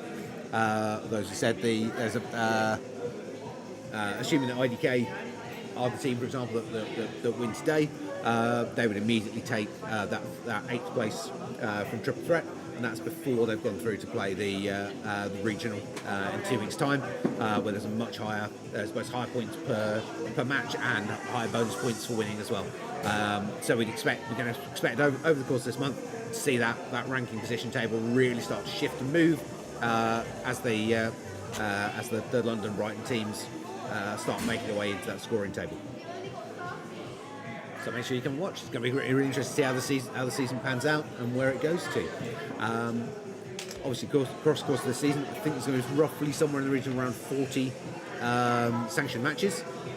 So between our 5 national matches spread through the year, in each gap in between, so each quarter of the year, every venue has the chance to run a local tournament, and every region has a chance to run a regional tournament. So there'll be 4 local tournaments for each venue per quarter, and 4 regional tournaments for each region per quarter. The regions are Southern, Midlands and North at the moment. We're hoping to bring more locations on board, which may then open up more regions during the course of the season. But at the moment it's Southern, Midlands and North. Southern comprising of Brighton and London, Midlands of Coventry and the RAF, and Northern comprising of Barnsley and Newcastle. Getting a real nice spread, so we'll get this real good dissemination of tournaments and matches coming across the country, and we're getting a lot of new teams being drawn into this season because of that, because there's much more opportunity to get involved with the tournaments, the matches and play. So hopefully we're going to be getting back to the point where we've got the teams up and ready to go. Said that our first semi-final is going to be IDK Rockhoppers. So Rockhoppers definitely capable. They really pushed IDK during the pool stage, so it'll be interesting to see where that goes. Boss versus Techno. Of course, in today's performance, odds are very heavily there in favour of the Boss. And then obviously we've already seen the Boss take a game off of IDK today. So irrespective of who makes the final, whether it be IDK or Rockhoppers, the Boss are going to be a very, very serious challenger to whoever makes it there. Unless of course the Techno can pull something completely out of the bag and cause the big upset of all and manage to take that semi-final away from the Boss. Who knows? That's why you need to keep watching. So, teams are pretty much getting there now. I think we've given them probably enough recovery time. We'll get them up and running very soon for you. So, stay with us guys, and we'll be back in a sec.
Right then, guys. So we're getting ready to head back into gameplay now.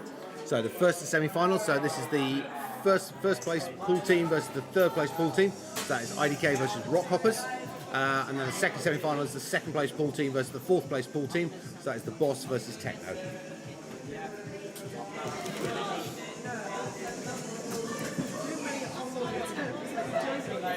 So yeah, teams just starting to move their way out onto court now.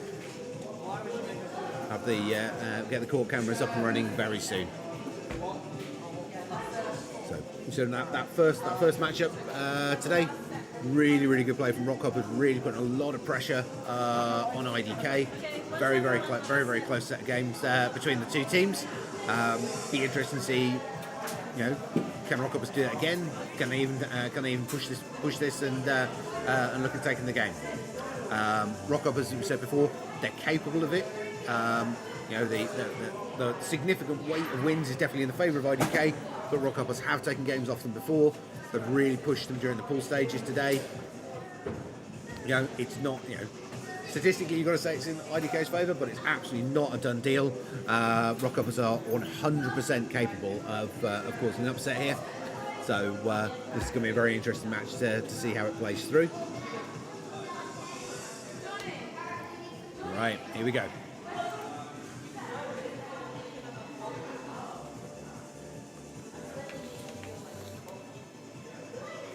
So teams just get themselves prepped and ready. This is IDK on red, Rockhoppers on blue.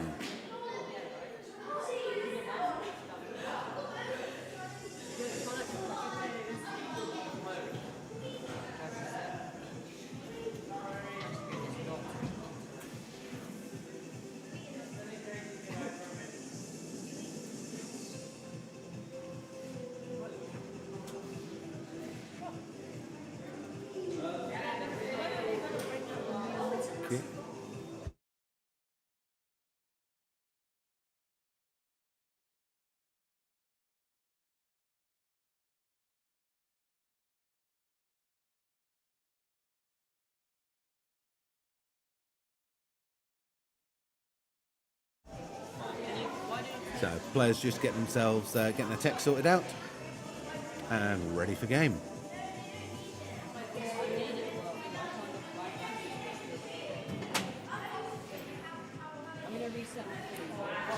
Okay, so we've got IDK players just sorting out a quick tech issue on wrist piece. Rockhoppers just get themselves logged in and ready.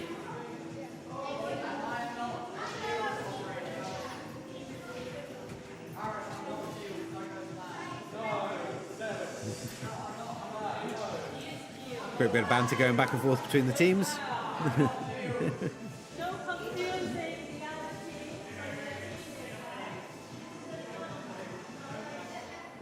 Okay, just waiting for the final Rockhopper player to get themselves logged. And we'll be ready to start the first of the semi-finals here.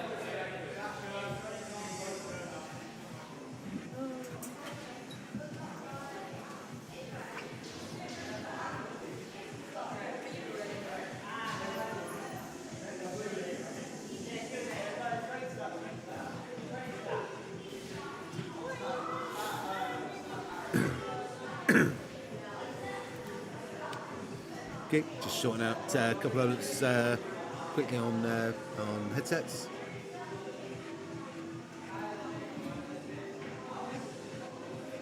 And we'll get everything up and running.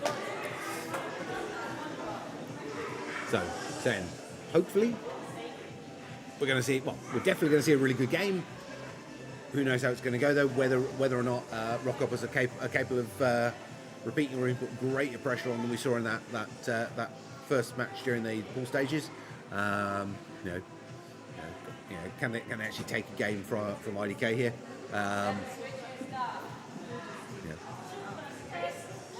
that we're in any way trying to stop IDK winning, but having teams that are actually pushing them, causing them to advance, forcing them to work harder, is only going to be a good thing for them as a team and for the sport overall.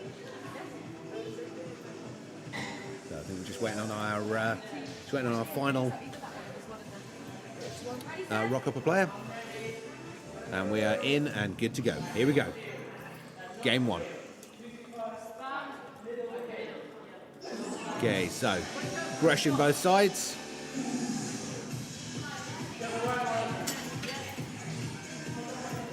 So straight assassin builds from IDK, mix 2 assassin, 1 technician from Rockhoppers. All about firepower and movement, no shields. Nice aggressive movement for the teams. Bit of a crossover there from IDK, and that's cost them a point. 1 point apiece, 30 seconds played. Can Rockhoppers keep this pressure up? Can they capitalise on it at all? 3-1 now. IDK starting to open up a lead here. 4-1, halfway mark. Great slide and shield there. 3-point lead, 4-point lead now to IDK. Rockhoppers really need to get a score here. Try and get themselves back into this in any way. Slowly clipping away at those life markers on IDK, but unable to actually get a final hit in and get a point on the board here. 5-point lead, 6-point lead. Rockhoppers really getting pushed.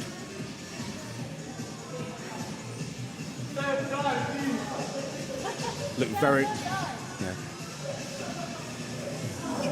7-2. Great win there from IDK. Looking at the Rockhoppers build, I'd say it was a pretty safe bet. They were expecting shield use there from IDK, and what they got was just straight firepower. So that technician, although he could put a lot of shots out, they were slow, they were small, which rendered him almost useless against the IDK dodging, meaning it was almost like it was pretty much a 2 versus 3 game.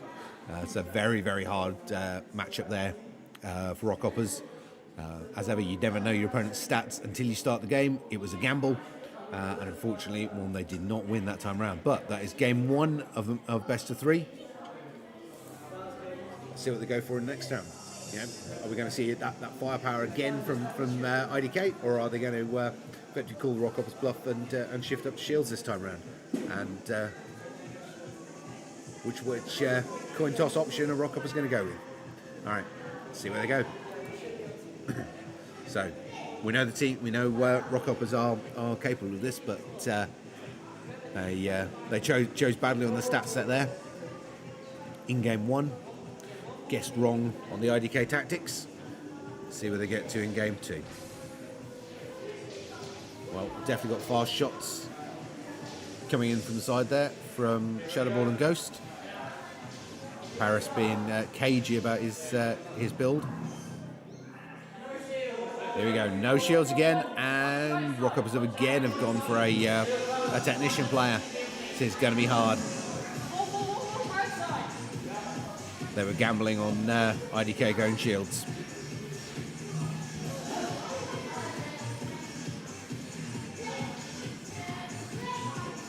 Great evasion work both sides so far. First point on the board to Rockhoppers. IDK answering back. 1 point apiece. Concentrated fire from IDK coming in on the centre Rockhopper player. And that's earned them a point, 2 points to 1. Can Rockhoppers keep this up? Yes, they can. 2 points apiece at the halfway mark. Got to really push that pressure now. Got to try and get at least a 1 point lead here, and then drop heavy shields in those last 15 seconds if you want any chance. 3-2 now. IDK with a point lead. 4-2. 20 seconds now. 4-3. Good shield on the front corner there. Took out quickly, but managed to earn a point off it. 10 seconds. 5-4, 6-4. Rockhoppers have got to step this up so much here. 7-4. And that is game 2 to IDK. 7 points to 4. Really good play from Rockhoppers there, but they flipped the coin both times, assuming IDK would go for shields, and they didn't. And unfortunately, that technician build just weakened their combination enough that IDK could power through on both times there.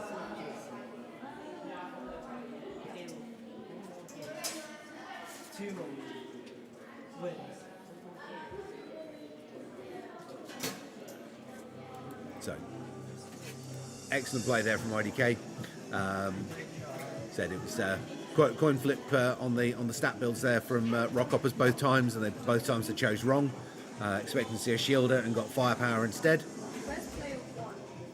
But them's the breaks. That's why it's such a tactical setup on the game and play. So that is therefore IDK through to the final, Rock Hoppers through to the third place playoff, and we have our second semi-final, the Boss versus Techno. Let's see what they can do.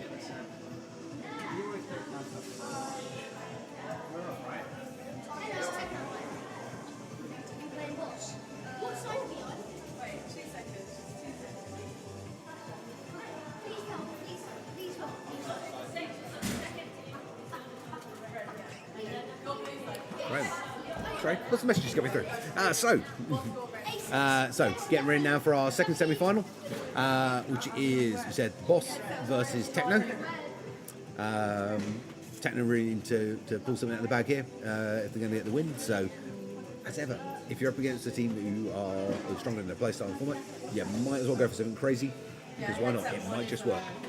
But let's see where they decide to go with this. So teams just starting to get kitted up and move on to court now. So the winning team here will be facing off against IDK in the finals, and the losing team will be facing off against Rock Hoppers in the third place playoff.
Right, so teams now just getting themselves prepped and ready.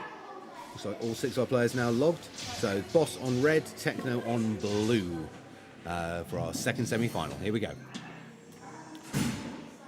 So firepower both sides. So for a lot of dodge, evasion, and shooting.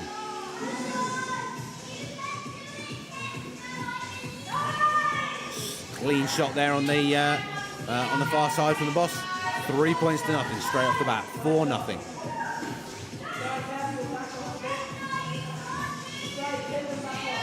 A lot of one-shot takedowns from the Boss on Techno there. Opening up in that initial flurry, really opening up the score line for them. 30 seconds played, 9-0. 9-1, Techno are on the board. 9-2. When you're up against a stronger team, it's all about what can you achieve. Don't get worried too much on the final outcome. Just worry about what you can achieve. How many points can you rack up? How well can you evade? How low can you keep your knockout to your score to point giveaway or KD ratio? How well can you control that? 3 points on the board now for Techno. 20 points on the board for Boss. 10 second reign is a clear dominating win for the Boss in game 1.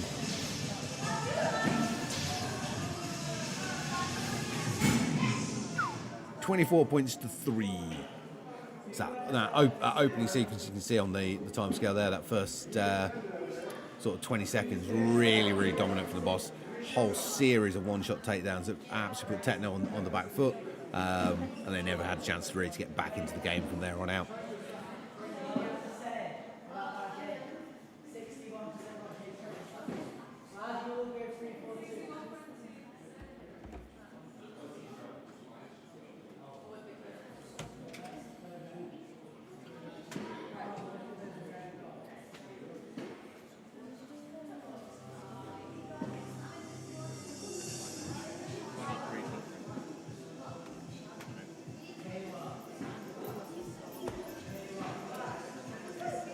Okay then, so it's the team cycling around and getting ready for game 2.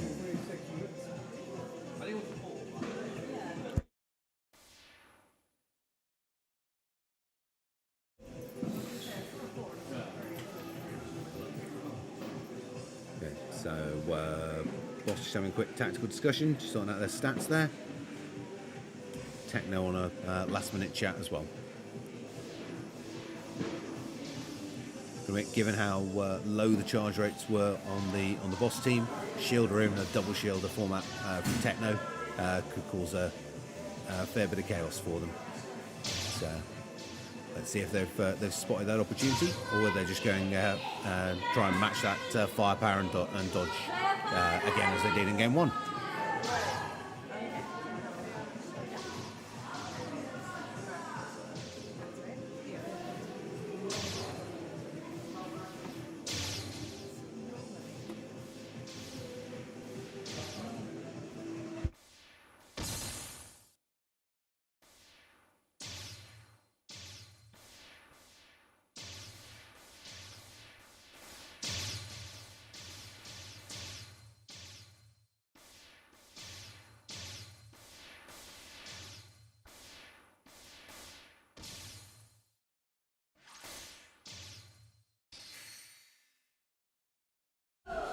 Here we go, guys. Game 2. Yep, and Techno have shifted up their tactics here. They've gone for a heavy shield this time. But it looks like that was the Boss had got an idea they were going to try for that. And they've got a full rank 5 charge rate technician. 3 points to 1. 4-1. 5-2, so already a much better performance from Techno here. But those shields have been absolutely ripped through. So bought them a little bit of breathing space, but that's it. Boss reading the fact they were going to go for shields perfectly there, going for that technician with rank 5 charge, and they just cut their way straight through those heavy duty shields from Techno. So Techno are now back to just that move and shoot, but obviously with one player who's got really no outgoing firepower. They've got quite slow shots as well, speed 2 pretty much across the board on Techno players, making them much easier to evade for the Boss. But it's already a better scoreline than game 1. So I've got to say, shielding was the right choice there for Techno, but excellently read there by the Boss and well countered in their stat build. So that is the Boss through to the finals and Techno through to the 3rd place playoff against Rockhoppers.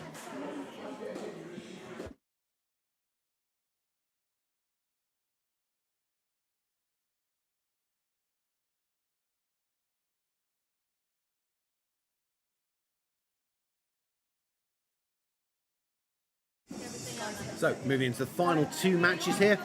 So they'll be starting with the 3rd place playoff, which is Techno versus Rockhoppers, and then the final IDK Boss. I saw during that pool stage, Boss managed to took the IDK game to a third round playoff, took the game cleanly off them. So the Boss are definitely on form today and are capable of taking games from IDK. So, you know, this is not a foregone conclusion for the final, which is always a nice way to go into it.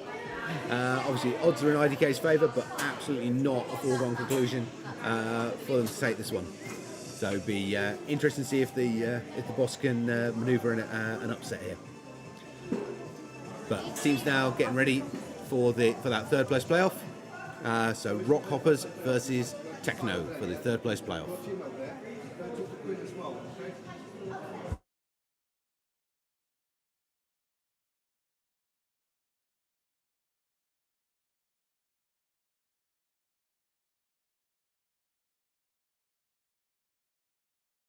Going to be Rockhoppers playing on red, Techno on blue. Teams just get themselves prepped and ready to come back on court.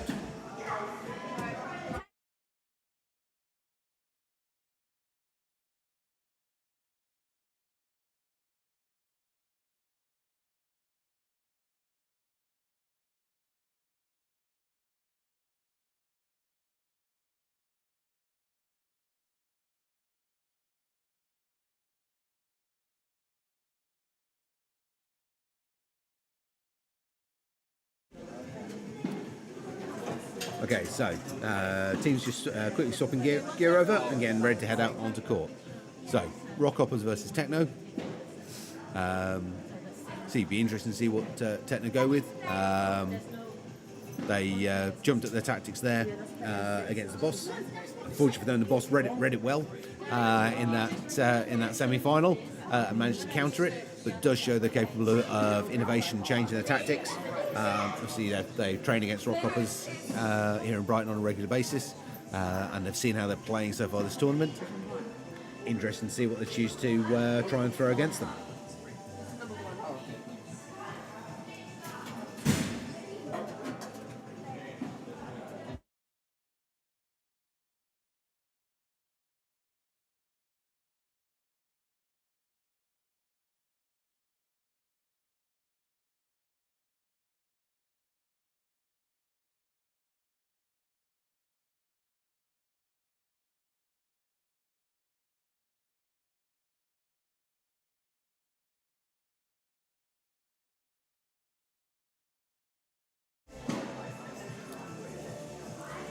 So third place playoff. Third place is one of the bonus position point positions. So as well as getting your match win points at local level, this also picks up a 5 point HADO ranking point bonus towards your team's national score.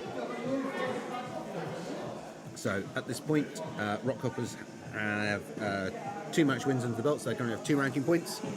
If they can take this and obviously pick up the bonus, that would take them to 8 ranking points overall, which is not within the top 8 yet, but it's on the board, and with points available at the end of the month at Southern Regional, that could very well move them up into that top 8 position. So every ranking point you can get is worth it. Every single one of them adds to your team's ranking total and pushes you higher and higher up that table on the national level.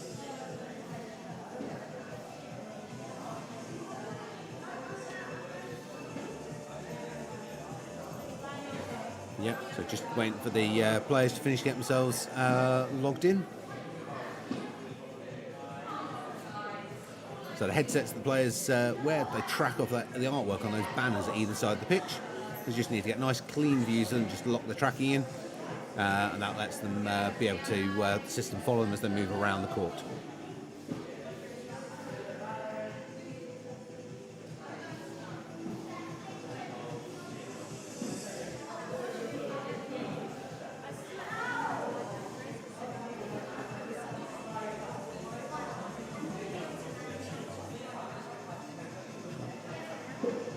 Waiting on the last of our players to get themselves logged and ready.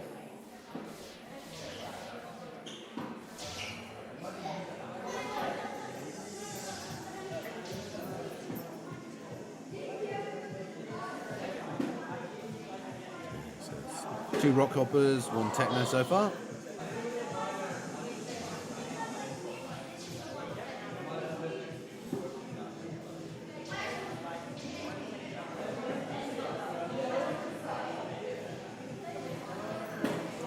Okay, 2 Techno, just waiting on one more player from each team now.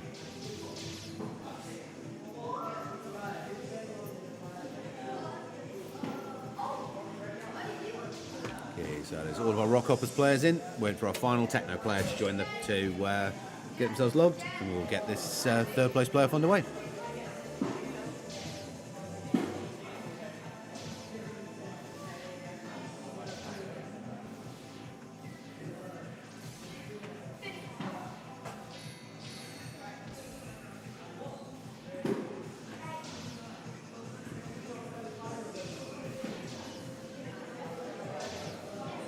Okay, that's all our players logged and ready. So just wait for the coaches to clear court and we'll be good to get the game underway.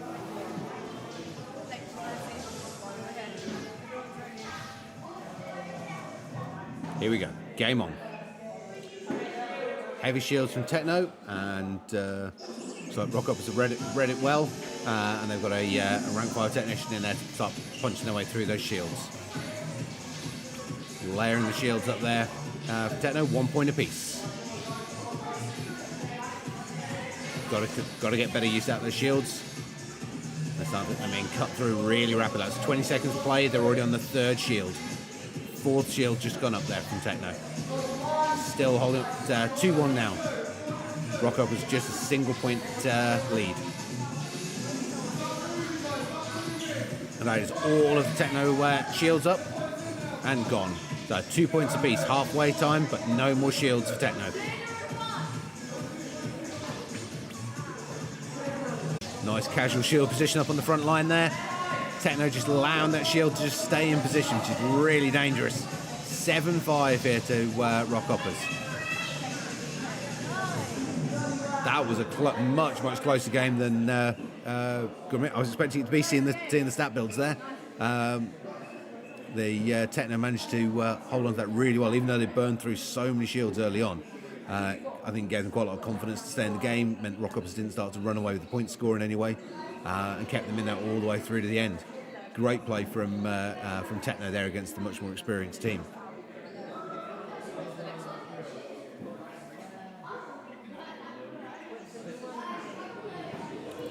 So that's game one of the third round playoff to Rockhoppers. If Rockhoppers take this, they obviously take that third place and the bonus points associated to it. Or can Techno manage an upset? Because that was closer than I was expecting it to be, and that was good. Good tactical use on the good call on the shielding. I think they managed to spread it out a bit more, managed to drop alter their positioning a bit on it. They could have made more advantage out of it. But again, very well read from Rockhoppers with that rank 5 charger, rank 5 charge on their technician. Previously, they've been going sort of like 4s on their technician, which would have taken things a lot longer to punch through. But it's the thing where you're with teams that you train with on a regular basis and play with on a regular basis, you kind of get a feel for some of the tactics. You've seen them play so many times before. You've got an idea of where they're going to go, which is always an advantage when you're trying to get that sort of second guess them and get the right combination across your team to face off against them.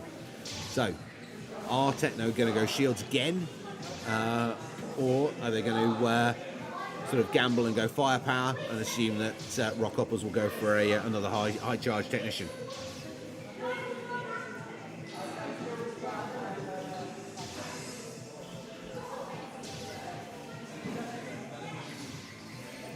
Just wait for the last 12 players to be ready. We are pretty much good to go. Coach is just clearing court. And here we go. Game on. More okay, so Techno have upped the shields.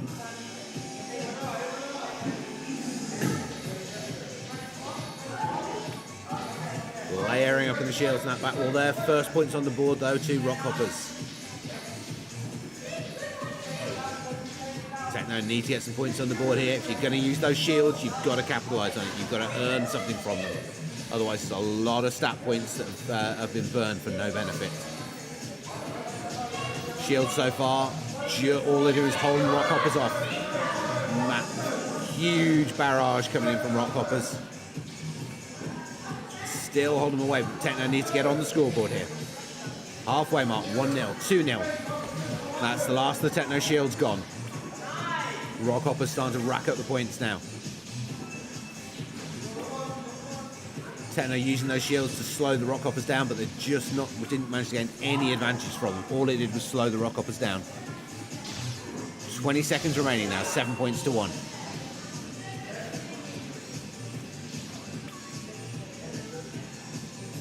Rockhoppers really getting that focused fire going.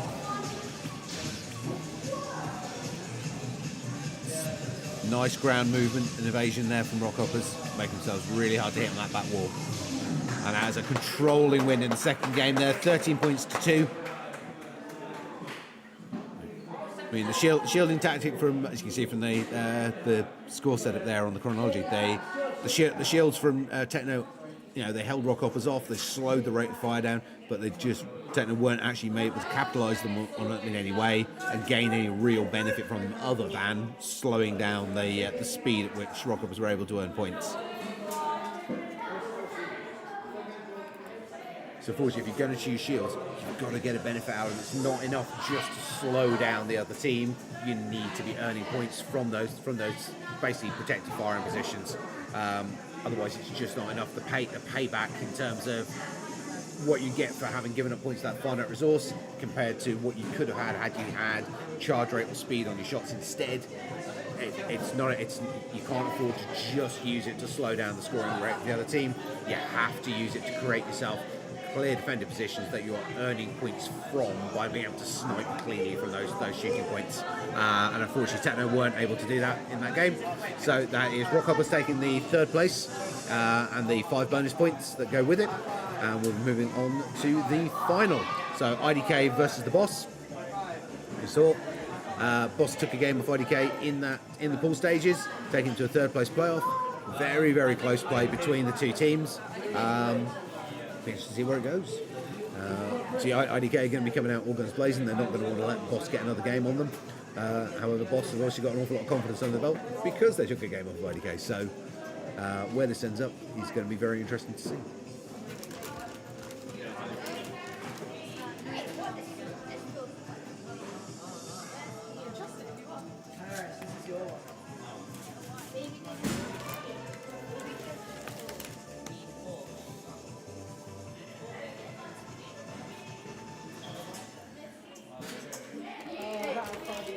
Okay, so it's currently stands at 5 match wins so far in this tournament for IDK and 4 match wins so far for the Boss. Boss has only lost against IDK, but said that did go to a third round playoff. So Boss know that going into this knowing they can take games from IDK.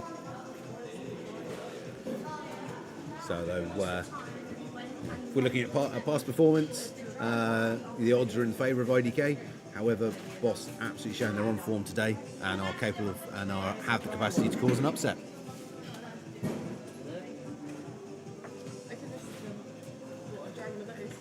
So the team's just getting their gear sorted out and prepped.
Okay guys, so we're nearly ready now for the final here of the first Brighton Cup of 2024. Here we go. Boss on red, IDK on blue. Firepower across the board, no shields in game 1.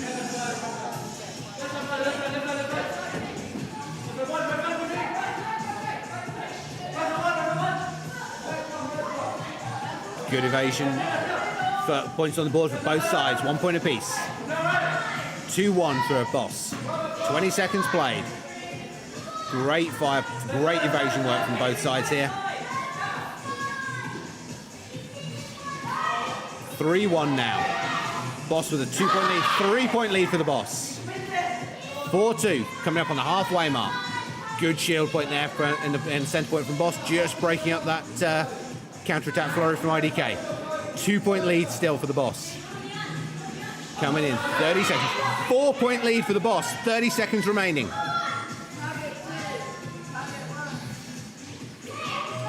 3 points in it. 2 points in it. IDK starting the fight back. We know they're coming into this final, so like 15-second point. But we know we get this huge flurry and attack from IDK. 3-point lead though for the Boss. They could do this. 10 seconds. See that counter-attack really kicking in from IDK. 2 points in it now. Great evasion work on the back corner there from the Boss. 7-5. Boss take game 1. 7 points to 5. So that is the second upset in this tournament. Second game from taken from IDK by the Boss. IDK now need to win the next 2 games in order to take this cup. Or are we going to see the rise of a new champion and the Boss take the lead here at the first Brighton tournament?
Okay guys, we'll be back in just one sec. We just had a technical query from that game and we're just getting it sorted out.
Okay, so sorry about the delay there, folks. So what we were having there was an issue. Basically, one of the IDK players, their set wasn't charging correctly, and we've just been reviewing the footage from that match area, and there's a period of about 20 seconds in the middle of the match where the players clearly got their arm in the correct position, clearly moving forward to fire, and nothing is happening. So that's a technical fault on the set, and therefore we're going for a rematch of that game. So the result from game one isn't going to stand. Whatever the result from this rematch is will be the outcome that goes forward. So see if the boss can do it again, and whether that was whether the win was due to the IDK player who was unable to correctly charge and fire. Here we go.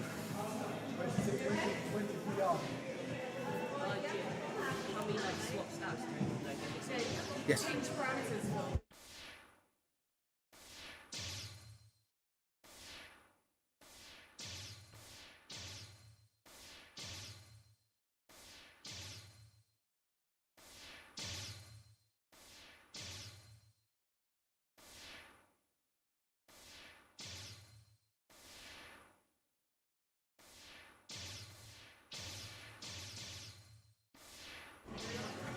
Okay, so team's getting set now for the rematch here.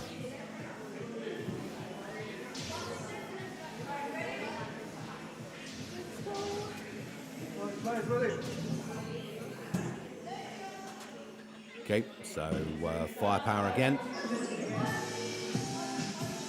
Pretty similar builds to the first round.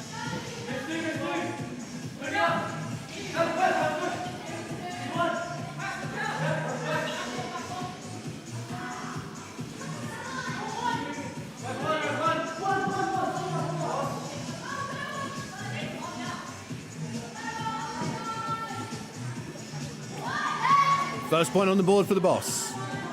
30 seconds played. IDK yet to score. Great evasion work from the boss.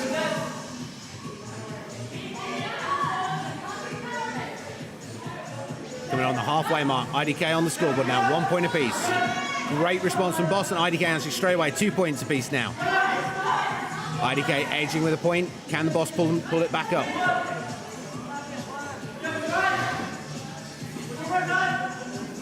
Good shield play there from both sides there, really breaking up the flow of shots.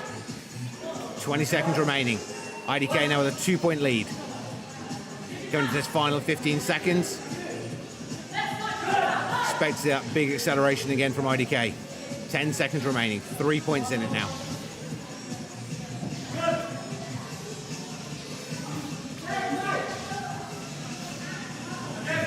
Seven points to 2, IDK take the rematch game.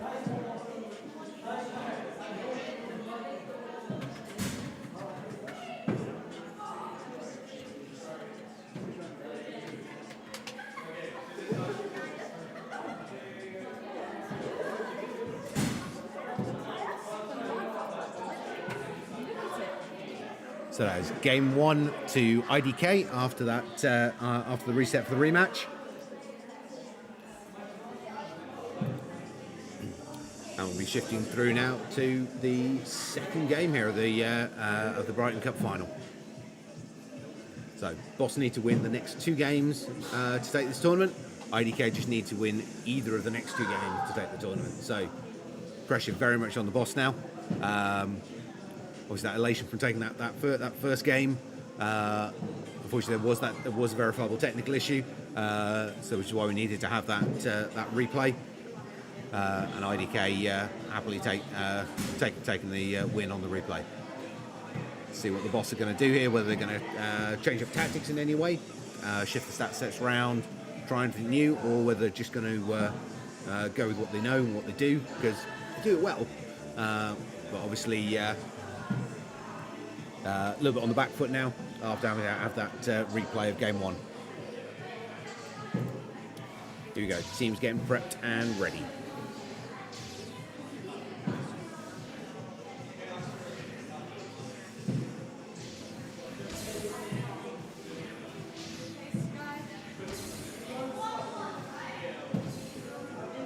Okay, so there's all 3 of the IDK players ready to go.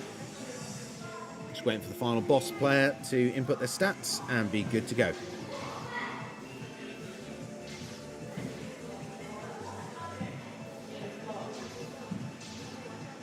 Okay, that is all 6 players in game. Here we go, game 2. Pretty much same builds across the board there. So invasion and firepower both sides.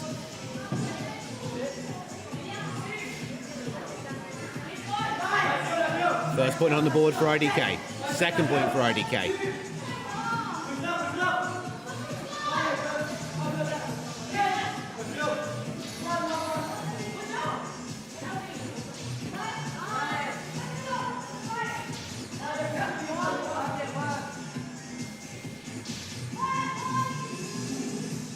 2-point lead for IDK here as we're approaching the halfway mark. Can the boss get some more points on the board here and try and close that gap up? Really, really good evasion there on the far left from IDK. 3 points to 2 now. Single point in it. Can boss get another point?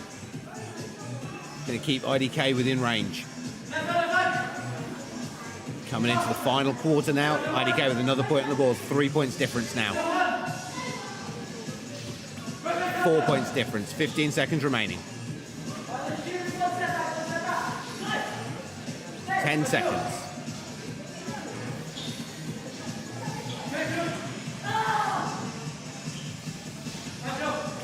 3, 2, 1. That is game, match, and tournament to IDK. 8 points to 3.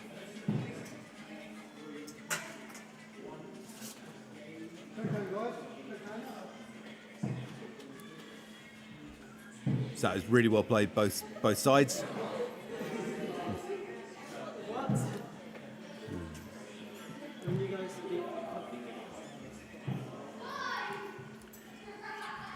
So that is IDK as winners of the Brighton Cup.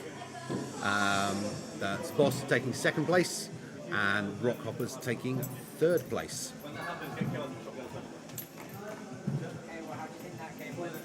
So if we look at that for the overall national positions now, that is IDK earning 21 ranking points from this tournament, which takes them up into 8th place nationally, moving Triple Threat down into 9th place.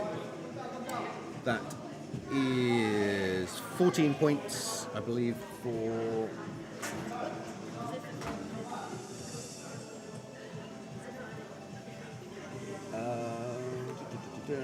Boss won 3 and the semi-final. No, because they didn't win the final. So it's 4. 4 and 10, 14. So 14 points for the Boss, which is going to move them in between Triple Threat and Salford Jade Dragons. So that is 10th place. Rock Hoppers with 8 points total of that, putting them ahead of Du Bois, Barnsley Straw Hats and Titans, but still some way outside of that top 8. However, obviously we're expecting that to shift dramatically once we hit the Southern Regional Championship in a few weeks' time.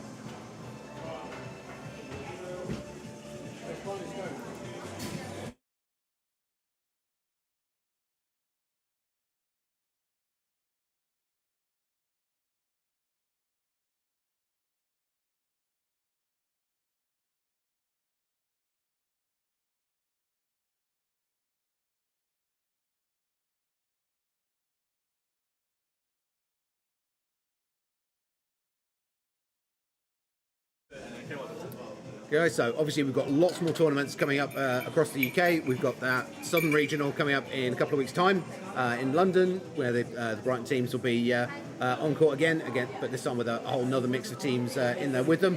So that'll be really, really good to see. The next local match down here in Brighton, the next Brighton Cup, is going to be after the Nationals in April, but exact date to be confirmed.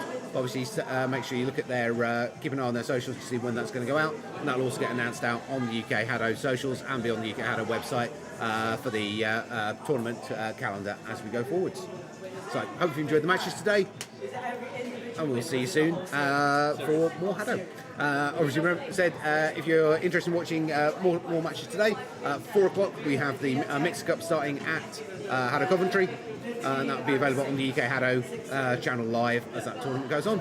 On that, we've got the Midlands Regional on the 17th, Southern Regional on the 24th, for March, and then we've got a whole range of new matches to be set to the calendar in April. Again, all of those, plus the links to watch them or get involved with them, will be on the UK HADO website, so make sure you go check that out. Come down and play. We'll see you soon.